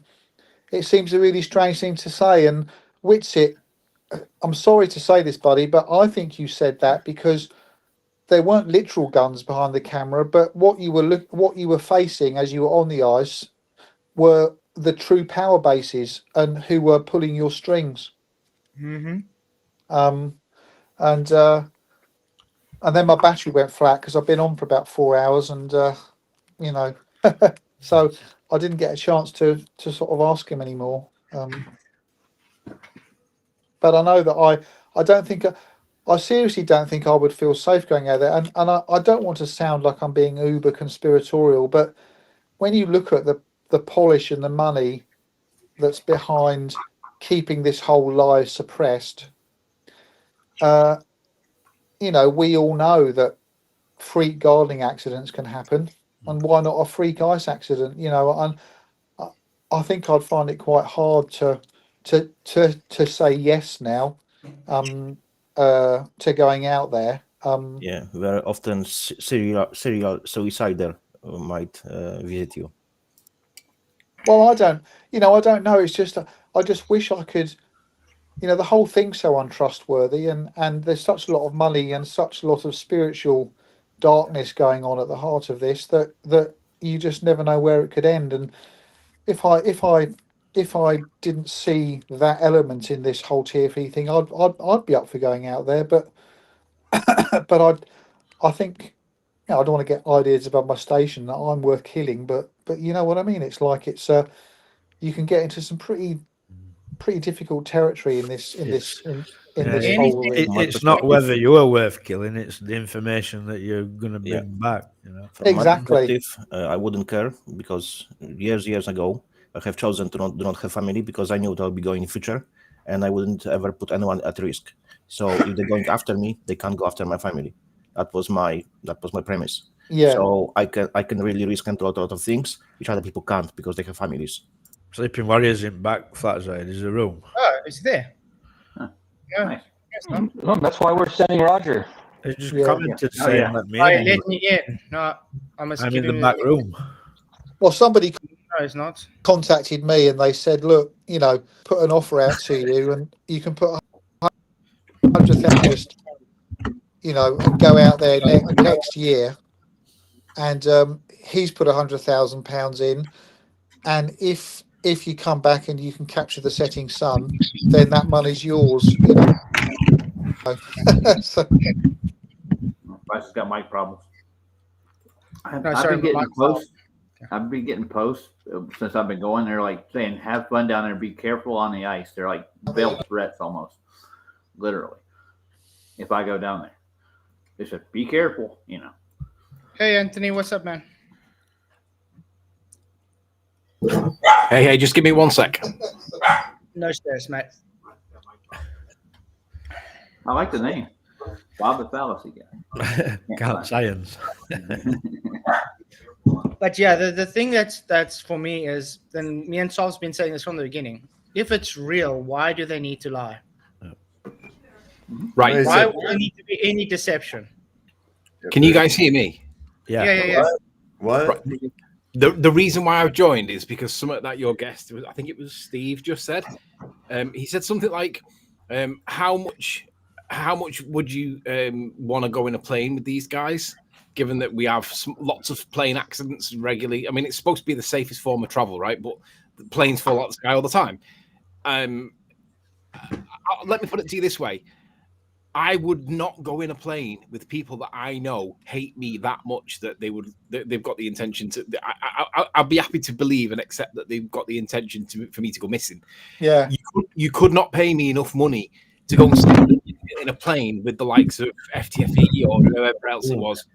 I couldn't do it. And when I heard that Jaren and Austin were both going,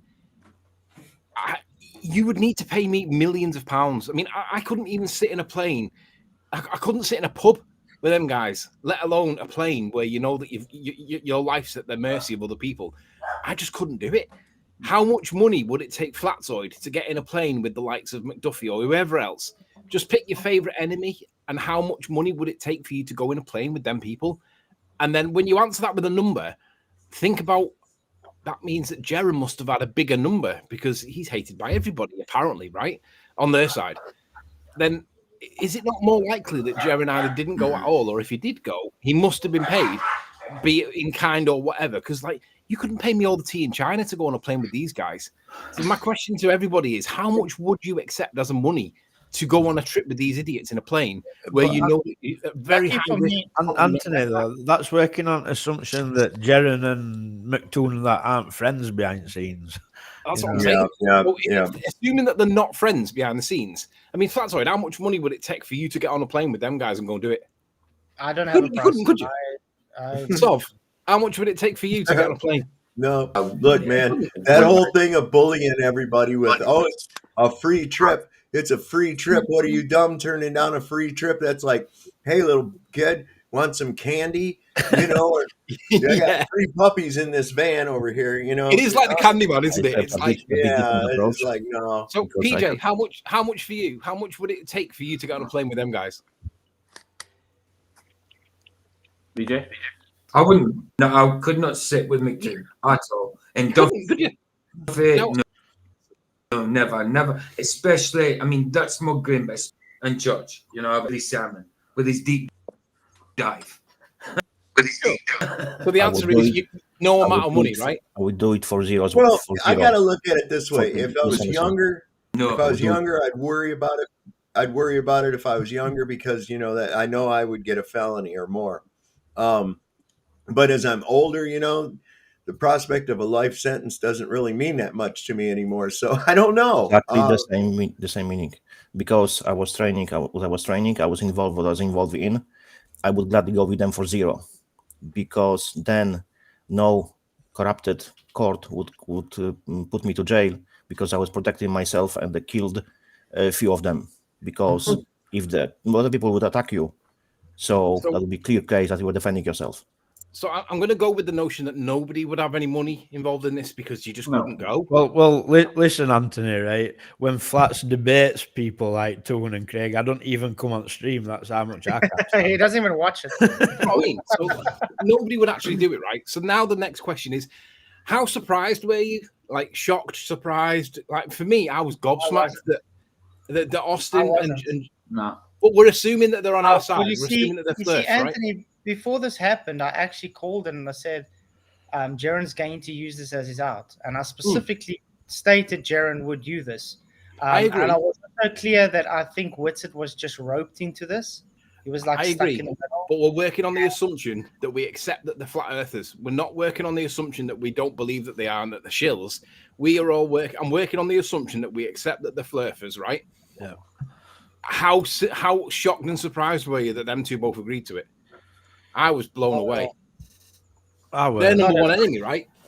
From the flurfers, the blurf's perspective, Austin and Jaren are probably number one and number two enemy, right? Would you, realistically, if you put yourself in their position and you're genuinely a flurf, would you get on a plane with any of those idiots? No. Not for all the tea in China. Whitsett did say before that he was scared that something would happen, and that's why they had, put all these different, how can I put it? Stipulations. Stipulations and things up, contracts and stuff. And he wouldn't go unless Duffy goes on the plane too. But that doesn't cancel out the fact that they could have made a plan there for them to get lost or something. You know what I mean? My view was here's a good question though. That one question that I have that I'm going to ask ALE is here's the thing. They're flying. What is it? 757. They flew down there. Yeah. Right. Yeah. It was. Okay. 757 holds like 200, almost 230 passengers. And they're the only people on board that plane, a $35,000 flight, and people go there. I have a brother that's going to South Africa, actually, Flatzoid, and he's going to do the marathon down there on a bike, the mountain bike. Yeah, it's the Cape August. Yeah. He'll be there. One of my brother will be. Awesome. So here's the thing. People pay a lot of money to go do stupid shit, okay? I wouldn't do that. That's a dangerous, very dangerous bike ride. And I'm not that much shit. But the thing is, they had a whole plane reserved just for them. Who else was on that plane? Well, I've looked into how those work. When that plane went in, it was picking up the marathon people. Okay. So they have a hard time. Listen, these flights are scheduled around their programs that they have down there. Like they have the go sleep with the penguins program or whatever, right? And those are from a certain date to another certain date. So the plane is coming in with whoever's on the next thing and going out with the next. Now, the thing that these guys were on is the cheapest package that this ALE even offers. And you too can do it next year or this year on the exact same dates. Those flights are scheduled for the same dates. Okay, the people going on right. I understand that. So, but the thing is though too, like, you know how much those planes cost to operate, to fly down to. If they're going to fly in and out, they're taking a shit ton of stuff down there. Whatever they're taking. That's what their whole company is. Antarctic Logistics. Yeah, logistics. So what else is on that? But that, to me, I find that the thing is, even airlines, when they fly, they're not going to. If they have to, they will make the flight. The thing is, they had to take the runners out. They had to take the runners out, so they have to have a plane to take the runners out. Yeah, it's just, oh man. And the way the lady is, I talked to the lady at ALE, and I said, so even if there was nobody going there and you had to pick up those runners, that plane would still go. And she said, yes. Yeah, they do that every year. They do that in marathon. Yeah, because they needed to pick people up. That's just the excuse. The other thing to consider is them seats come out of the plane, right? So look, I reckon that depending on how popular it is with people, I can see them taking seats out when they don't need to fill it. Like say there's only 8 people going, but they're picking up 26. I can see them taking out the remainder of the seats, using it as cargo area. Well, they have they're flying a commercial jet. They're flying a commercial jet down there. There's different aircraft you can fly. You can still take people in and out and still fly in stuff. You know. I'm just looking at it financially for the company's aspect of it. That's what I looked at too. That exact thing is what got me too. But for the cargo and stuff like that they're taking, they usually use an Illusion aircraft. or those Russian cargo planes. Because airliners will cancel flights just because they don't have enough people. Yeah. So they'll cancel it. So it saves them money because jet fuel's not cheap, and the cost to pay everything for the flight. They'll cancel it and then furlough them or just hold them over for 2-hour layover, and then pack them all in as sardines into one other aircraft to save money. You know. Can I just ask, is Royd coming through with lots of distortion, or is it me? He is. Oh, right. Okay. I apologize. It's okay. I thought it was me. No, it's not you. So I've checked in all the planes they have in their fleet. Sorry. Yeah, so I've checked in all the flights they do and the planes they have. We pretty much figured that's all they do. They just run trips back from Antarctica. They're not like a regular airline at all. It's not. No, it's actually their airplane. It's their plane. Yeah, I understand that. It's 2 planes that's from Iceland Air, but it does seem to be out of commission when they're not having flights to Antarctica. They specifically just use them for Antarctica. Yeah. Why is it that you can't just buy a ticket to go on the plane and just take a little 2-man tent with you? Don't use any of their facilities and just fly down there and then go back when it goes back again and use it like a bus? Why don't. I asked them about that. I asked them about that at ALE. They don't do that. Yeah, their flights are specifically set up for their expeditions. Because I asked her, I said, would it be possible to just get on one of those planes, fly in, and then spend an hour or 2 and then come back? And she says, on the same plane, and she's like, no, you can't do that. So you got to be on the program or not. Yeah. I wonder why. That seems so obstructive in the sense that it's so inflexible to allow for that. You'd think that they'd be happy to get fuel money off you at the minimum, right? Yeah. Who owns that plane? Because on the little screens on plane, it says Iceland Air, like Flatzoid just said. If ALE's bought that plane off them and it no longer works for them, why is it still saying Iceland Air on things and that? Yeah, I was wondering that too. I think the thing is, lads, what I've learned in my study of Antarctica is that my best comparison is just like NASA. You know, when you watch the ISS and they do all their stupid experiments with bubbles and hang on. We need to put bunny ears. We need to put bunny ears around the word experiment because I don't think that NASA actually know what experiments actually are. Yeah, well, you know what I mean. Everything. You watch Chris Hadfield sucking spinach out of a floaty bag and all that sort of stuff. And I've done some research into what actually experiments are carried out in Antarctica, and they do nothing. All they do is a bit of drilling, and then you've got the same as you got your NASA starlets, the girls and boys that are popular faces, and they do their little somersaults, and they got exactly the same game going on in Antarctica. And there's boys and girls with Twitter and Instagram feeds and YouTube shorts that go out and they throw water up into the air and watch it freeze, or they drill a little hole somewhere, or they see whether watercress grows faster in one temperature or another, but they don't actually do anything. My thing is that they're there as a presence just to stop. It's just a big, well-paid, orchestrated pantomime to make us think that there's something marvelous going on, in Antarctica. But I completely agree. They're not doing anything at all. They launch a lot of balloons from there. Yeah, they're not doing anything at all of any scientific substance, as far as I can see. Yeah, but if they were doing real science and they were, would it be?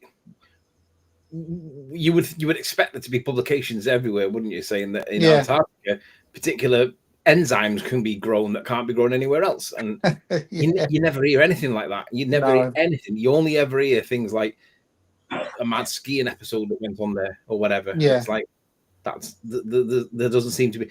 For me, when do you remember when Jerome was describing about how there were little red flags marking the perimeter of where they were staying, and they were told that if you go beyond there, there's some deep crevasses that you may fall down.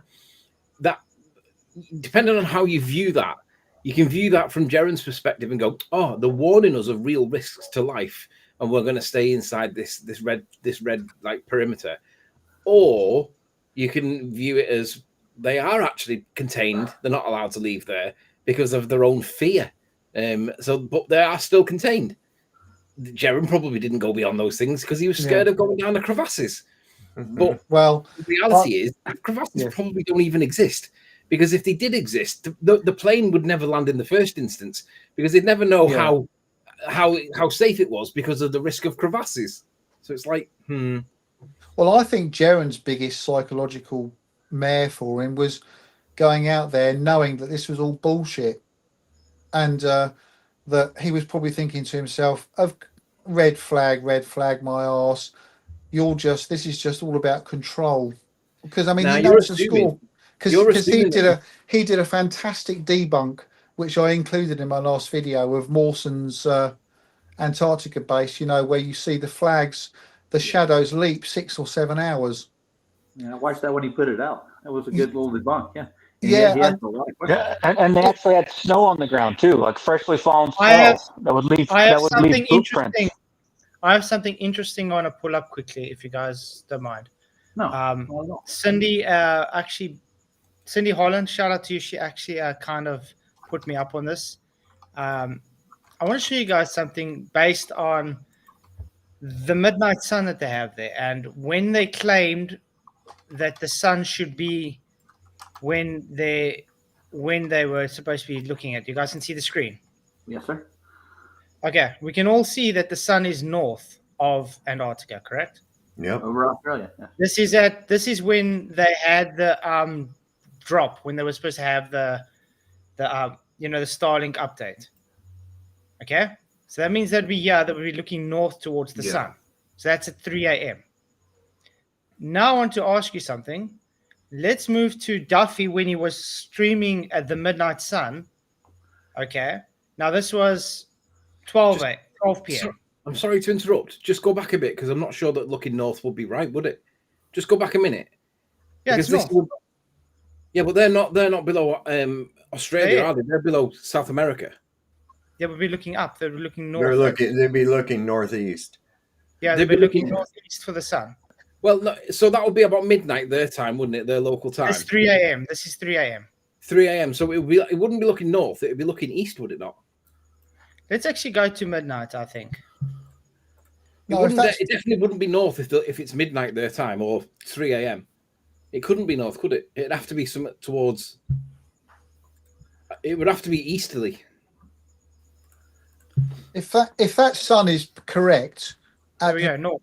If that sun is correct at the time that they were on the ice, then Will, Duffy and crew would be looking upwards. So they would be looking north, because that's just to the northeast of South America. So if they drop down to the bottom, they would have to be looking up. They'd have to be looking northwards to look at the sun. If that sun is correct, remember where those it is morons. at the time they were on the ice. And that's why I want to point out quickly, because that is looking north. But if you go to I've set it to midnight, okay? So this would be the midnight sun. You could see they would be looking northwards.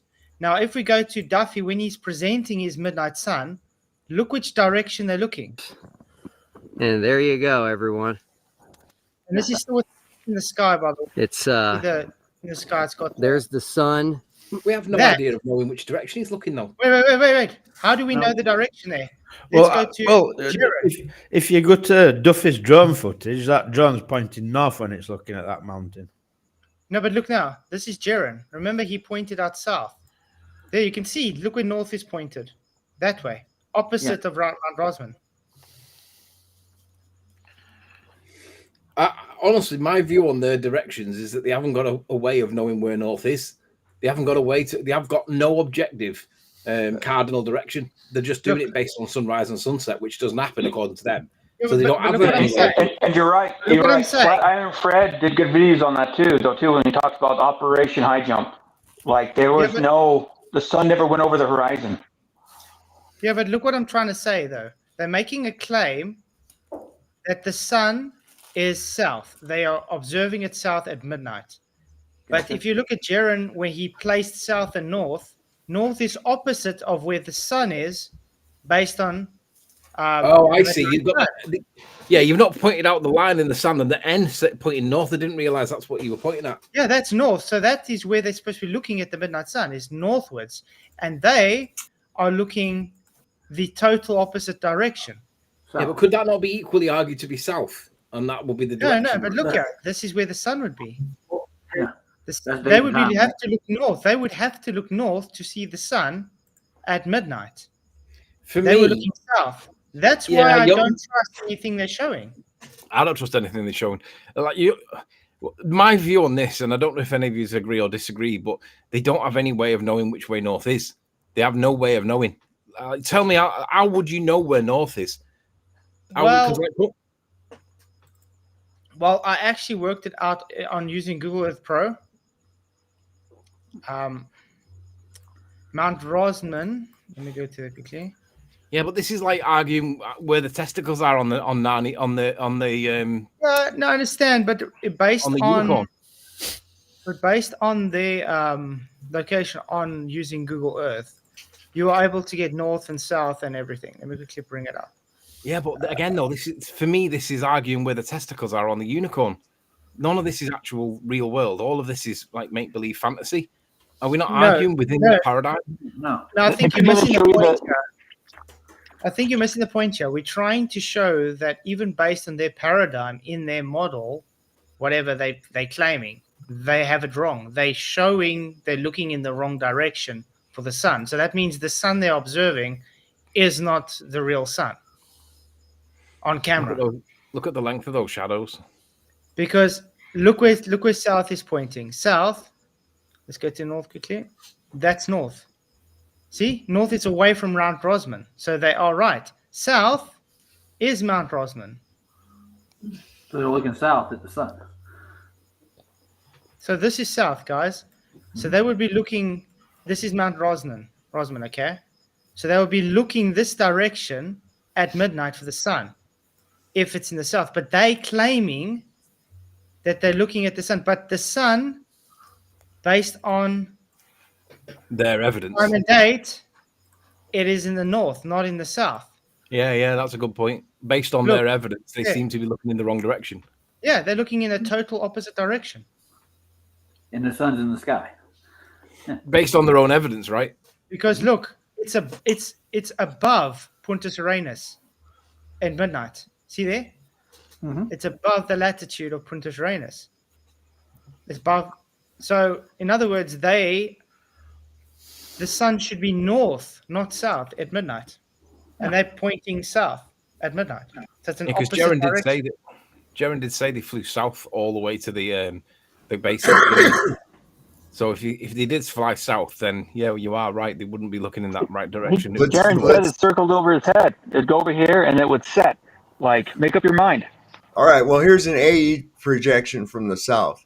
Mm-hmm. All right. Mm-hmm. So if they were here, over here, and the sun was, according to that map, was here, right? Yeah, it's around that right here. No, it's in between. It's in the middle. It's between Australia and South America. Bit further over. Yeah. So it was here. About there. More New Zealand. Okay, so then that would have been, in actuality, see what they would have had to look this way. North. Yep. Yeah. They'd be looking north. Yeah, that's not north, though, is it? That is. It is. They are south. They're standing close to the south. So they're looking north. They're looking upwards on their globe. Yeah, but relative to where they saw the sun, they're not looking in the same direction. If they're looking south, it would be at the South Pole. The sun wasn't at the South Pole. It was. Yeah, but the sun was above. The sun was at a higher latitude than them. The sun was above Mount Rosman, right? In their video. Yeah, but the sun's position, according to Dayton Calc, is not above Mount Rosman. It's high up. Yeah, based on their own evidence, it doesn't matter. They're not consistent. So they debunked their own globe model. That's what I'm trying to say. Yeah. Based on their own evidence, it's not consistent. They debunked their own model. The observation shows their model to be false. I think the counterclockwise stars debunk their model too. Just go back to date and time. Let's just see, like, have we got this right? Just show out how they showed the sun. Okay, let me get up quickly again.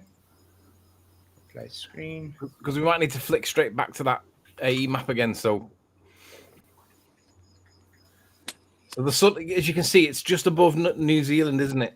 Yeah, yeah. Right now, flick back to that AE map, the other one. Just a second, let me grab it. There it is. So that would be here. Yeah, a bit further up, a bit further down rather. It's about it's about there. It's around about that there. latitude, yeah. Yeah, Well, so that's 90 degrees off what they're looking, right? Yeah, so they're there. And they're looking which way? They're looking away from Mount Ross. No, the sun was over Mount Rossman, so really the sun is at 3 o'clock on that clock, isn't it? If you were to put your mouse where 3 o'clock would be. Yeah, I think the sun would be over there on the video, but it should be, according to the sun calculator thing, it should be 90 degrees off. Am I seeing that the way you're seeing it? It looks like it's 90 degrees out to me, based on the evidence that they show. Is that, am I right or not? Yeah, about 90 degrees. Yeah. Give or take. As if it was actually right here where my mouse is pointing at. And they're seeing it here. Because Rossman would be here. Let me quickly turn around. I want to quickly show you guys. I'm gonna put back Google Earth on quickly for you guys. I mean, that's so much for the model that makes predictive calculations, right? Yeah, it's debunked. This is Union Glacier, yeah, okay? I'm going to show you quickly. You might need to change. Union Glacier camp. Yeah, I changed the screen. Oh, haven't I put it on? No, yeah. Oh, it's still showing yours. Why is it not showing mine now? Okay, let me stop sharing. Window. You want me to just pull that down? There you go. Is it showing? Okay. Yeah. There's Mount Ros. Now you can see Union Glacier. Here's Mount Rosman. Okay, I'm just going to zoom out. And where are they? They are. This is them. The pen right there. This one. This is where they were standing and observing. This is where the sun was observed in there at midnight. Yeah. Showing this direction, okay? Minutes, So they were observing it in that direction south. Okay. South is left to them. So they are observing southeast. Keep going We out. all agree. They're observing southeast. Okay, but look where the sun is situated at midnight on this latitude. It's So north. where's New Zealand relative to that angle that they're looking at it? Right over there. The sun is around Yes, here. it's 90 degrees out, isn't it? That's north. 45 degrees out. That's north. Yeah. Well, everywhere. Yeah, all them longitude lines were north. Yeah. Well, yeah, I suppose. Because they claim it doesn't. They claim it's supposed to be circling here. Yeah. Where's Can this we- geographical North Pole in regards to that? There, where my So are they Mouse. looking towards that? no. I just wonder how they set up directions over there, because according to video uploading It on my looks to me- channel, guy Right. says a lot about the compasses, how they do work I'm or just do not trying work on Antarctica. I uploaded some 4 minutes video only. It looks to me about 70 degrees off. What latitude? Whilst he's doing that, you know, Steve, UK, you said the worst thing about Jerem was knowing that he was having to lie. What was the thing you said just before we changed topic? I think, well, no, you see, because I've got a real heart for Jeren, and I know I don't want to get shot down in flames here, but because he, in the early days, he was a real inspiration to me, because I mean, I know he's always been a blasphemer, and he's always had a hard thing towards God, but the whole world has got that. But Jeren used to make some fantastic observations about the ISS and about, I remember writing to him about his Mawson's debunk. Yeah, sure. But just do me a favor. So- just repeat what you said about the thing that you thought was really bad was that Jeren knew he was going there and he was going to have to lie about something. Just repeat those words. Yeah, that's Jaron went out there, and when it was about the red flags, you were talking about the red flags and where you couldn't walk. And on the inside, I know that Jaron, I'm convinced that Jaron was thinking, "Don't give me your red flag BS, because you know as well as I do this is all about controlling us." And so, because Jaron is so well schooled in how this whole game works, he can't undo any of that in his mind. And so, for me, he must have been out there all the time, just with a massive internal struggle. The Are same you as not Whitsitt, assuming though that Jaren's acting in good faith when you say that? Here's the thing, though, too. I grew up real quick. I grew up LDS, and there's a lot of good people that buy into it. And so Jaren, like what you said, Steve, Jaren helped me open my eyes to a lot of different conspiracies, different things like that, too. But I first heard Alex Jones back in 2003, opened my eyes, too. And I believe that guy's an agent, too. Yeah, the thing is, they play the long game. They play the long game, and so all we can do is speculate. And they want to know, oh, my good friend Saab, this, Crimea Saab story. They've all betrayed me. They're all abandoning me, this. The thing is, like the Bible says, let your yeas be yeas, your nays be nays. And so all we want is, if the truth is so simple, you speak the truth, and it's going to be yes or no answers, right?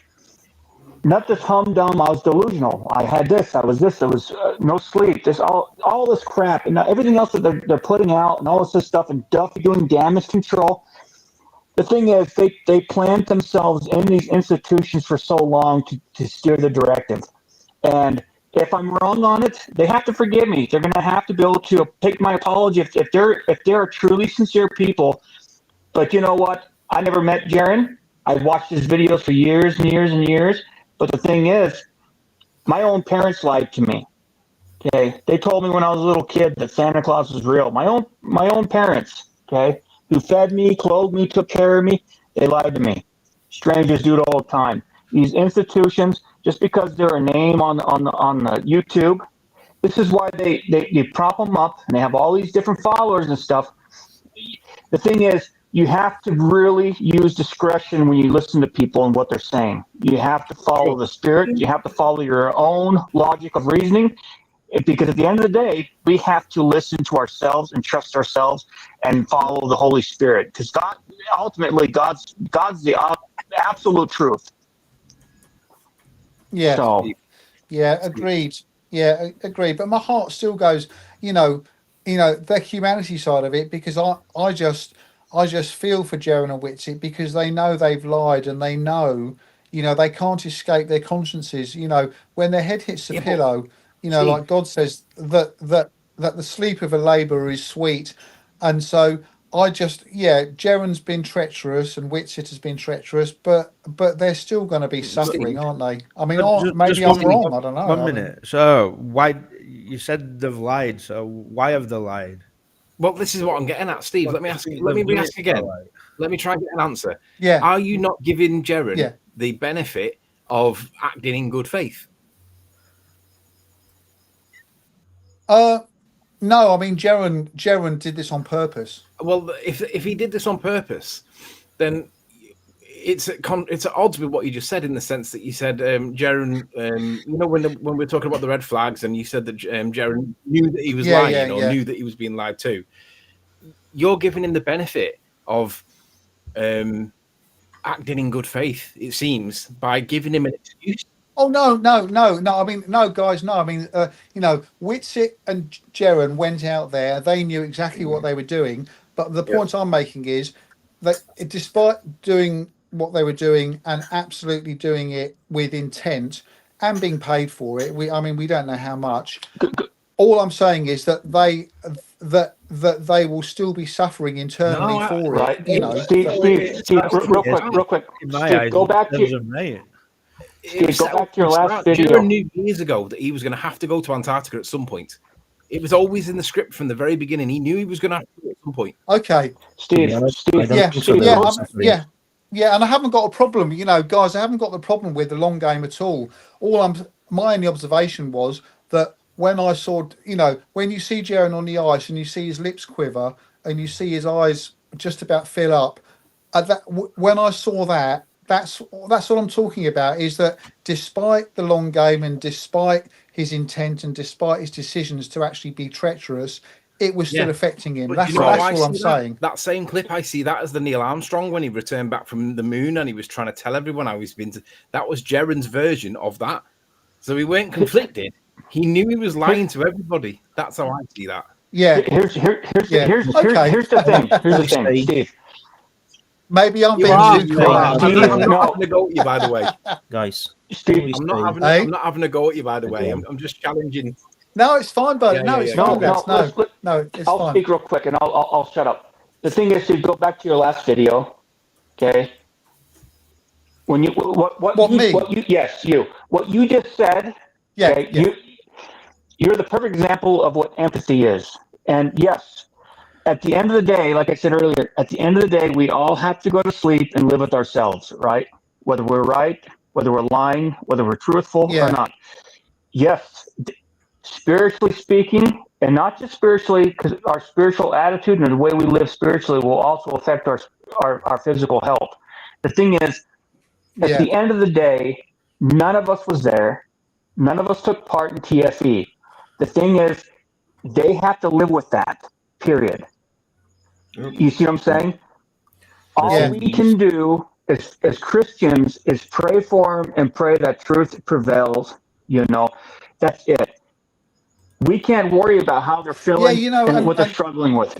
And absolutely. And you know what? There was a video that I chopped that bit out, but in it I said, Jaron and Whitsitt, if you're watching this, contact me. I won't be treacherous to you. I won't dob you in. But if you're feeling it in the middle of the night and you're in that pit, I'll pray for you, because I'd love to pray for you guys, because that's what God wants us to do. But at the same time, I'm not naive in the fact that, that was a treacherous thing that they did. Absolutely. But all I'm saying is that they're having to live with that decision now. And so it's that part of me that does resonate and feel, gosh, what must they be going through on the inside when their heads hit the pillow? I mean, Whitsitt disappeared, didn't he? I mean, I don't know whether he's back on fire now, but or whether he came back, and where did Whitsitt go? And there was videos about them looking gaunt, and some of the guys that come back from the ice not looking well. Duffy didn't look well. Duffy do affect your health, so that's not one thing. From my perspective is, guys, can we, I don't know if it's only me or other people see it as well, that both of them act like a narcissist? What's your opinion? Yeah. Okay. I agree. So narcissist really doesn't care about the lies. And that's why I was going to say. Have like a momentary problem with it, but in long term they want to get it. I was going to say, and I didn't want to hog the mic because I didn't want to disagree with Steve again, because I didn't want him to think I was picking on him. But Jaron's made it clear that he's a mercenary, right? He will follow the money. So if you're going to give him enough money, he will lie. He'll sell you his nan. He's like Joe Rogan. He'll sell you his nan if he can see aliens, right? He said it. Rogan did. No, Jaron did. Well, there's a little bit of me that would like to think that when his lips quivered, that wasn't acting, that was him being confronted with the enormity. I'm glad you're not a magistrate, Steve.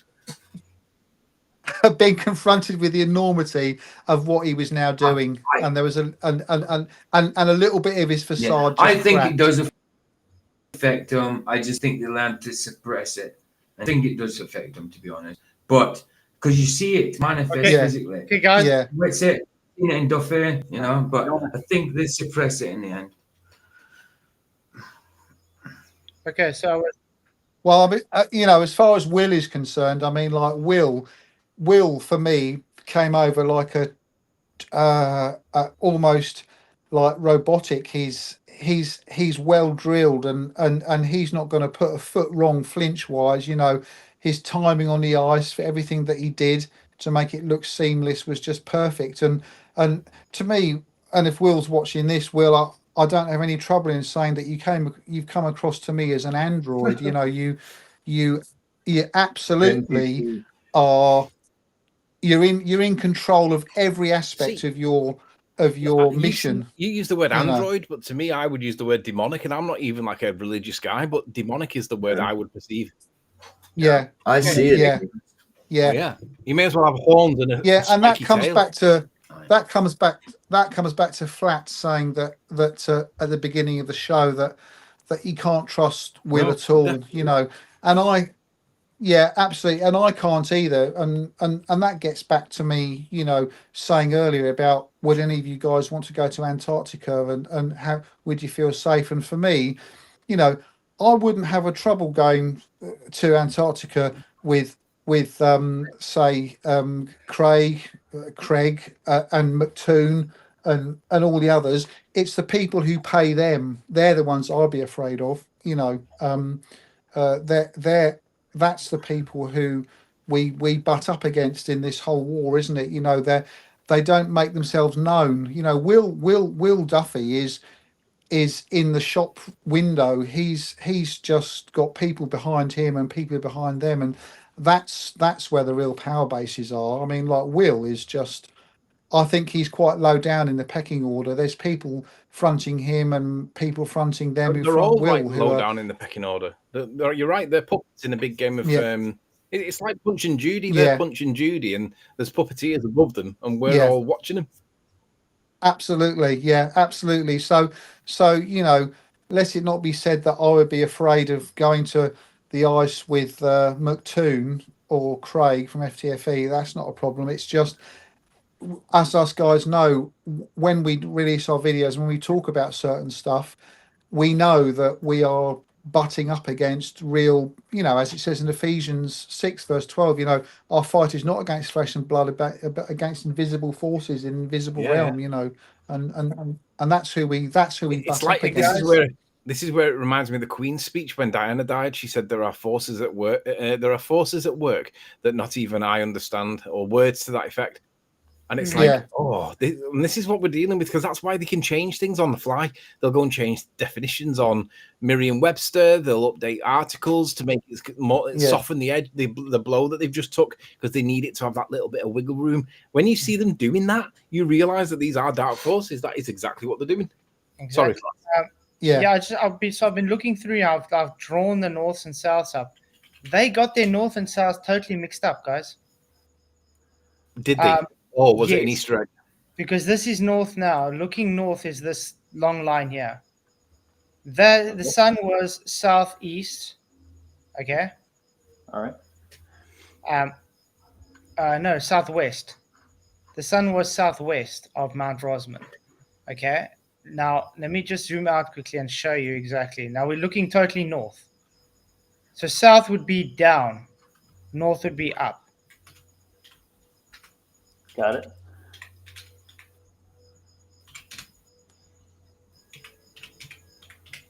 You see? So that's where the sun is, that side. Yeah, it's about 90 degrees out, isn't it? And that is where it would be at the opposite time of the day. So north is up, south is down. It's north, east, south, west. So it's about 90 degrees out, right? So they were observing there, southeast. If you can be absolutely certain with the dates, times, and all that, you should present that to them and get them to address it. Because that's really, I'm not saying that you've made a mistake, but double check your Eyes and your T's. No, what I'm saying is that shows it to be southeast. Okay, so if we look at what and where's New Zealand? Where's New Zealand? New Zealand's there. New Zealand's right. New Zealand on there. So that is where the sun's position is. At the I've even put it on the latitude. That's where the sun would be on the 14th at midnight. So it's about 90 degrees out. Yeah, and the way they made it, they placed north going that way. They're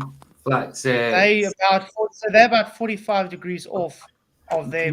You know what? You should make a dedicated video, right? Make sure your I's are dotted and your T's are crossed, and make sure that you've got everything right. and just ask them to explain it, because I don't think that they're not going to have an obvious explanation for that, are they? Because I don't know, because that tells me that they were off. Because look here, this is the midnight sun. You see here's Mount Rosman on the left? Yep. It's just to the right there. So that's where New Zealand is around about. Okay, so the sun is above New Zealand at the moment, just right of it. And how they claimed south would be, no, I got Jaren's one. Because I remember they even said Jaren and McKeegan had two different norths and souths. Yeah, they did. They claimed they both didn't have exactly the same. You know what? North and south. If you apply the principle, if you can't persuade, confuse. This might be what they're doing, because this might be one of those examples where they can't establish what north is, so they've just got to claim it in 5, 6, 7 different directions. You And can then give them benefit of the doubt, guys, because like I have posted the video, link to the video, Compass Antarctica. Guy says that it's nearly impossible to really find the direction. That's what he says. I don't know if it's true. That's what's on the video. Yeah, it's magnetic. I've said that from day one. You haven't got any way of knowing what is your cardinal north. You've got to guess it. There's the line. There's the line for south. You see there? That's west, isn't it? That's got a W. No, that's south. There it's S, south. But it's towards Mount Rosman. Well, that what's that guy's so name? Their south is wrong. So their south is actually wrong. What is that guy? Edward Henry, though. There's an article on that Henry guy's page. It shows that south that they had drawn in the ground was actually pointed the wrong way. It's north. Yeah, that's what I'm trying to say. They've got it wrong. So their south and north was anyway. This is why I've always said they haven't got a way of working out their true. They have got no cardinal direction there. They haven't got a way of working it out.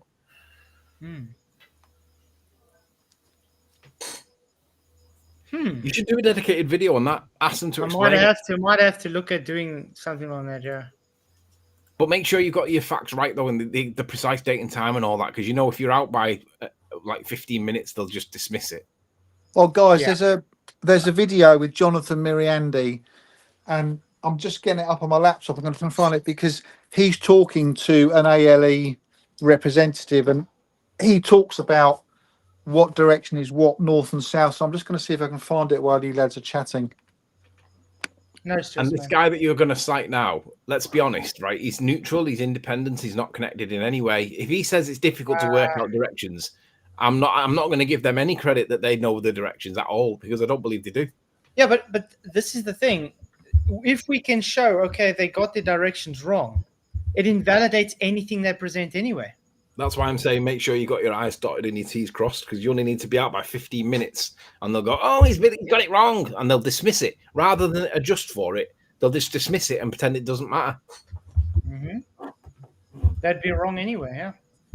Yeah, the onus is on us, lads, isn't it, to be absolutely 100%. But they can be out as far out as 15 degrees or whatever Jaren said for the impossible eclipse, and that's okay for him now. But I want to point out, you see, Mr. Jaren that says we don't do investigation, we don't do research. What does he think we're doing right now? Research? No, we are doing nothing, just chatting, I was outside in 2017, the eclipse came across Utah, and I was 20 minutes outside the eclipse. I only got like a partial eclipse. Yeah, they were off on that one too. Their prediction was they had to change it. They're spot on. It depends on who you ask for that question, for that answer. Because if you ask Will Duffy, he would say that, well, there's a mass exodus and everyone's leaving, yet there's a room full of people here not leaving. If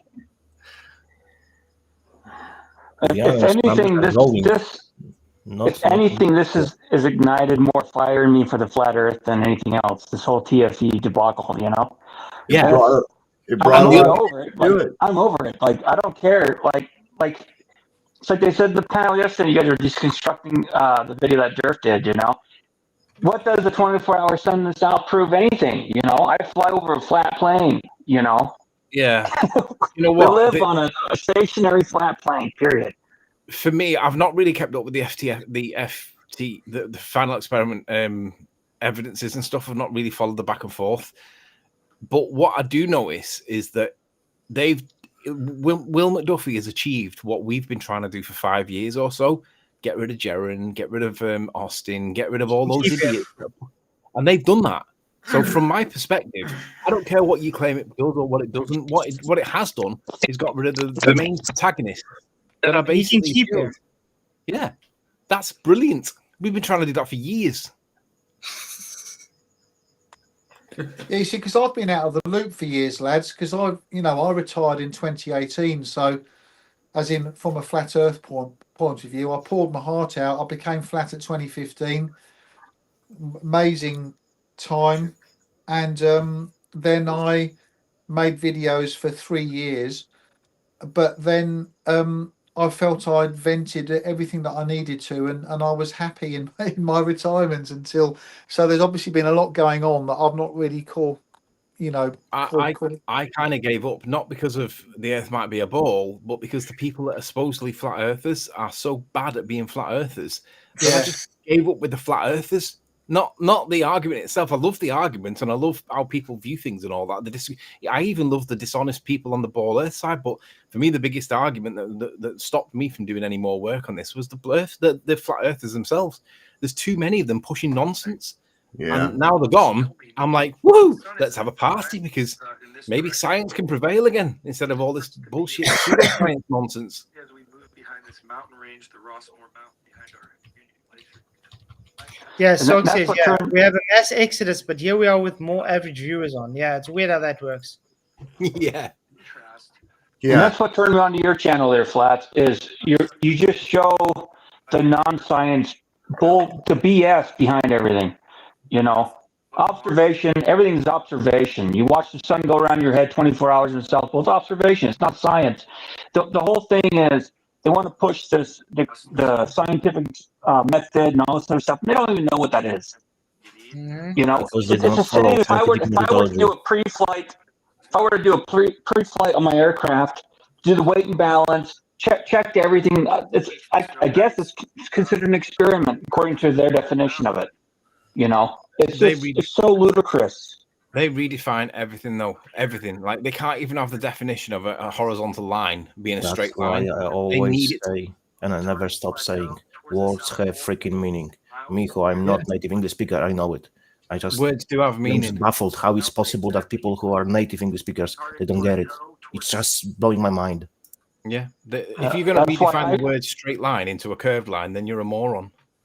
So in the English language, that's why I read the King James Version Bible. Grew up with it, like Flats. I grew up with the King James Version Bible, and I read the 1828 dictionary to understand what the words mean in the Bible, because it's only 200 years difference.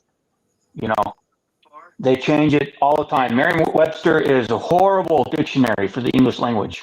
Yes. That's why I just mentioned that a few times. Only, and I say only, was version before 1611 of the Bible. It's a Williamton Bible, it's a Ethiopian Bible, and the Geneva Bible. That's it. I don't touch anything else.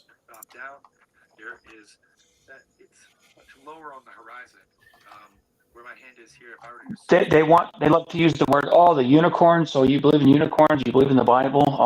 There's unicorns. You believe in unicorns? That's atheist. Well, if you get down to the 1828 dictionary of the English language, it comes from the Latin word. Talking about a rhinoceros. It's like in Job. Can you tame a rhino? Can you have a rhino plow your field? The thing is, the unicorn argument is they're guilty of that's projection. They're guilty of doing that themselves. The bottom line is, if they could show me, right? Listen, given all the science that they've got, all the scientific tools, the precise measurement tools that they've got access to, are you telling me that they're not able to measure the curvature of standing water over just a quarter of a mile? It's not very much, but it is quantifiable and it is measurable. Are you telling me with all the science and all the tools that they've got these days that they can't measure that convexity? Of course they can. Why does it not exist? Because if they did do it, it would show that it doesn't curve a smegging bit, and that would debunk their claim. That's why that evidence doesn't exist. So in aviation before GPS, inertial navigation system, they use that. And what you do is you put your latitude and longitude positioning in on the computer, and it'll tell you your exact GPS coordinates without having external signals from the GPS. And you could fly anywhere from point A to point B on the Earth, right? Before GPS, before all this other stuff that they introduced, before the glass cockpits.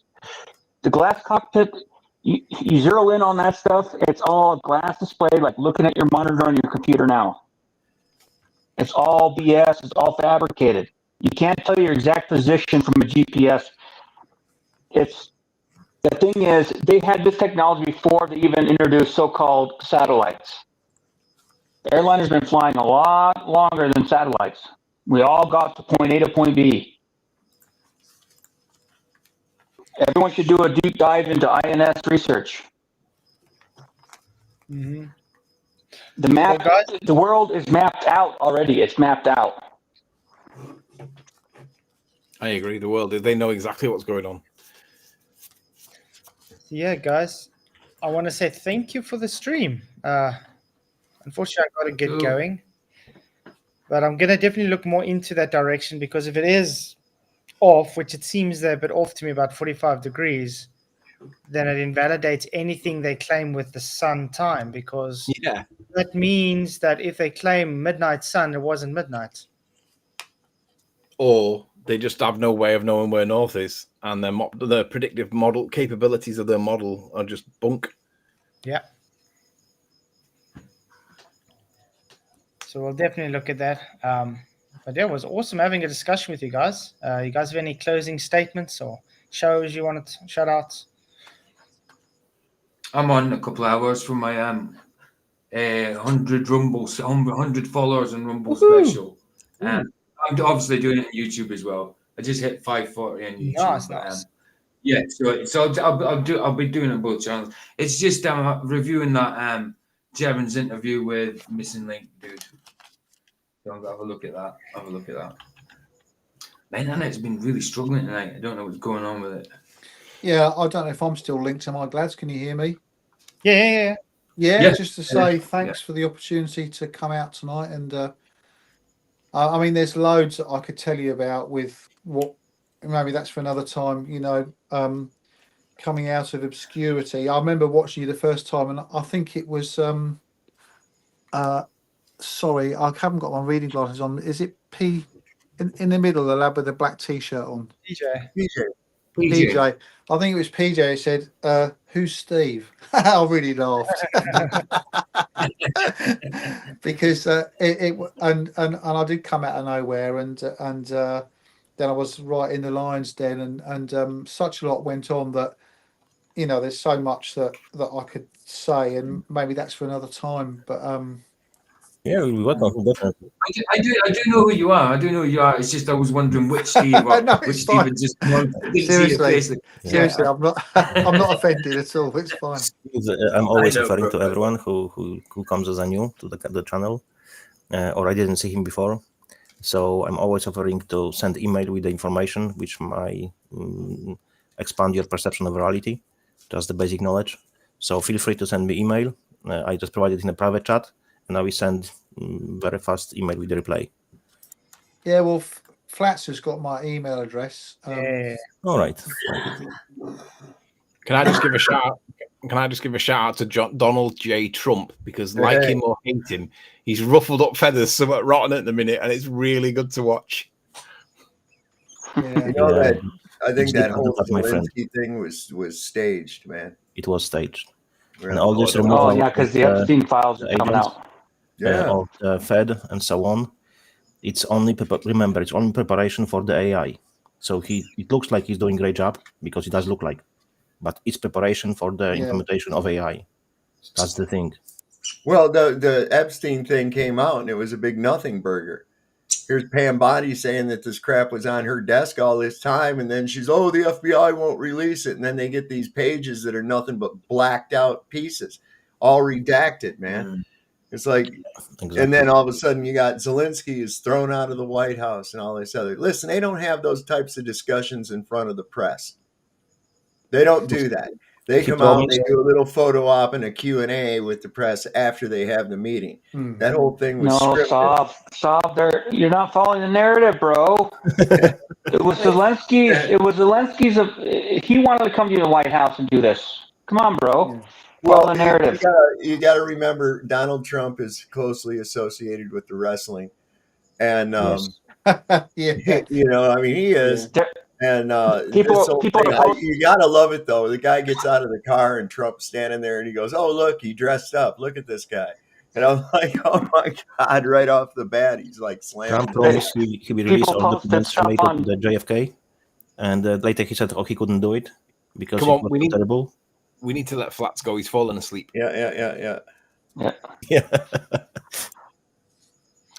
I'll join you one night there, please provide the email from Steve for me. I'll send him email, right? Yeah. He said you have it. Thank you. Sure. Yeah, well, thanks for inviting me on, lads. And just a final thing that I'd say is that knowing Flat Earth, we can relax about, you know, it is probably the biggest pull over the wall over people's eyes. But then that liberates us, doesn't it, from so much. I just laugh at people like Trumpy and that, because we're in God's hands, aren't we? And all of this is just puppetry, and it's liberating to be able to laugh at these things, and ultimately it's all going to be made right, isn't it? Yes, definitely 100%. Yeah. Agreed. But yeah, it was awesome having you on, Steve and Roy, and all of you guys. It's great to have everybody on. you. Thank you for inviting me, buddy. Thanks, Flats. Yeah. And also having you. Yeah, all the time. Flat, I would kindly suggest add Steve to the email list so he will know every time when we are streaming. Yeah, I'll stick him on. Okay. And Sog says he hasn't had an email since Wednesday for the link. Really, Sog? Yeah, he said he was trying to get in tonight. He was looking for the link tonight, but by the time I got to see it, Aren't you on the email list anymore? I'm sure it does that. He says he hasn't had one since Wednesday. Okay, I'll check it. I'll re-update my email list and check. But yeah, it's great having you guys on. Appreciate everybody. I'll see you all tomorrow night for another awesome stream. Guys, must be having many blessings further, and till tomorrow night. May the pressure be with you. Cheers, guys. Oh, wait. We first got to read the poll. We ended with 264 votes. TFE is a psyop. Yes, 72%. No, 23%. And not sure, 5%.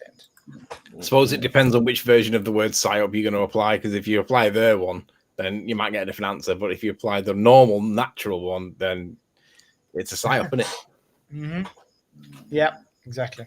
But yeah, thanks, guys. Just hold true to truth. It's as simple as that. Amen. Cheers, Flats. Cheerio, lads. PJ and Ross. He's gone. Blessings. I'm made for something true. In God's plan, my path renews. Flat Earth made by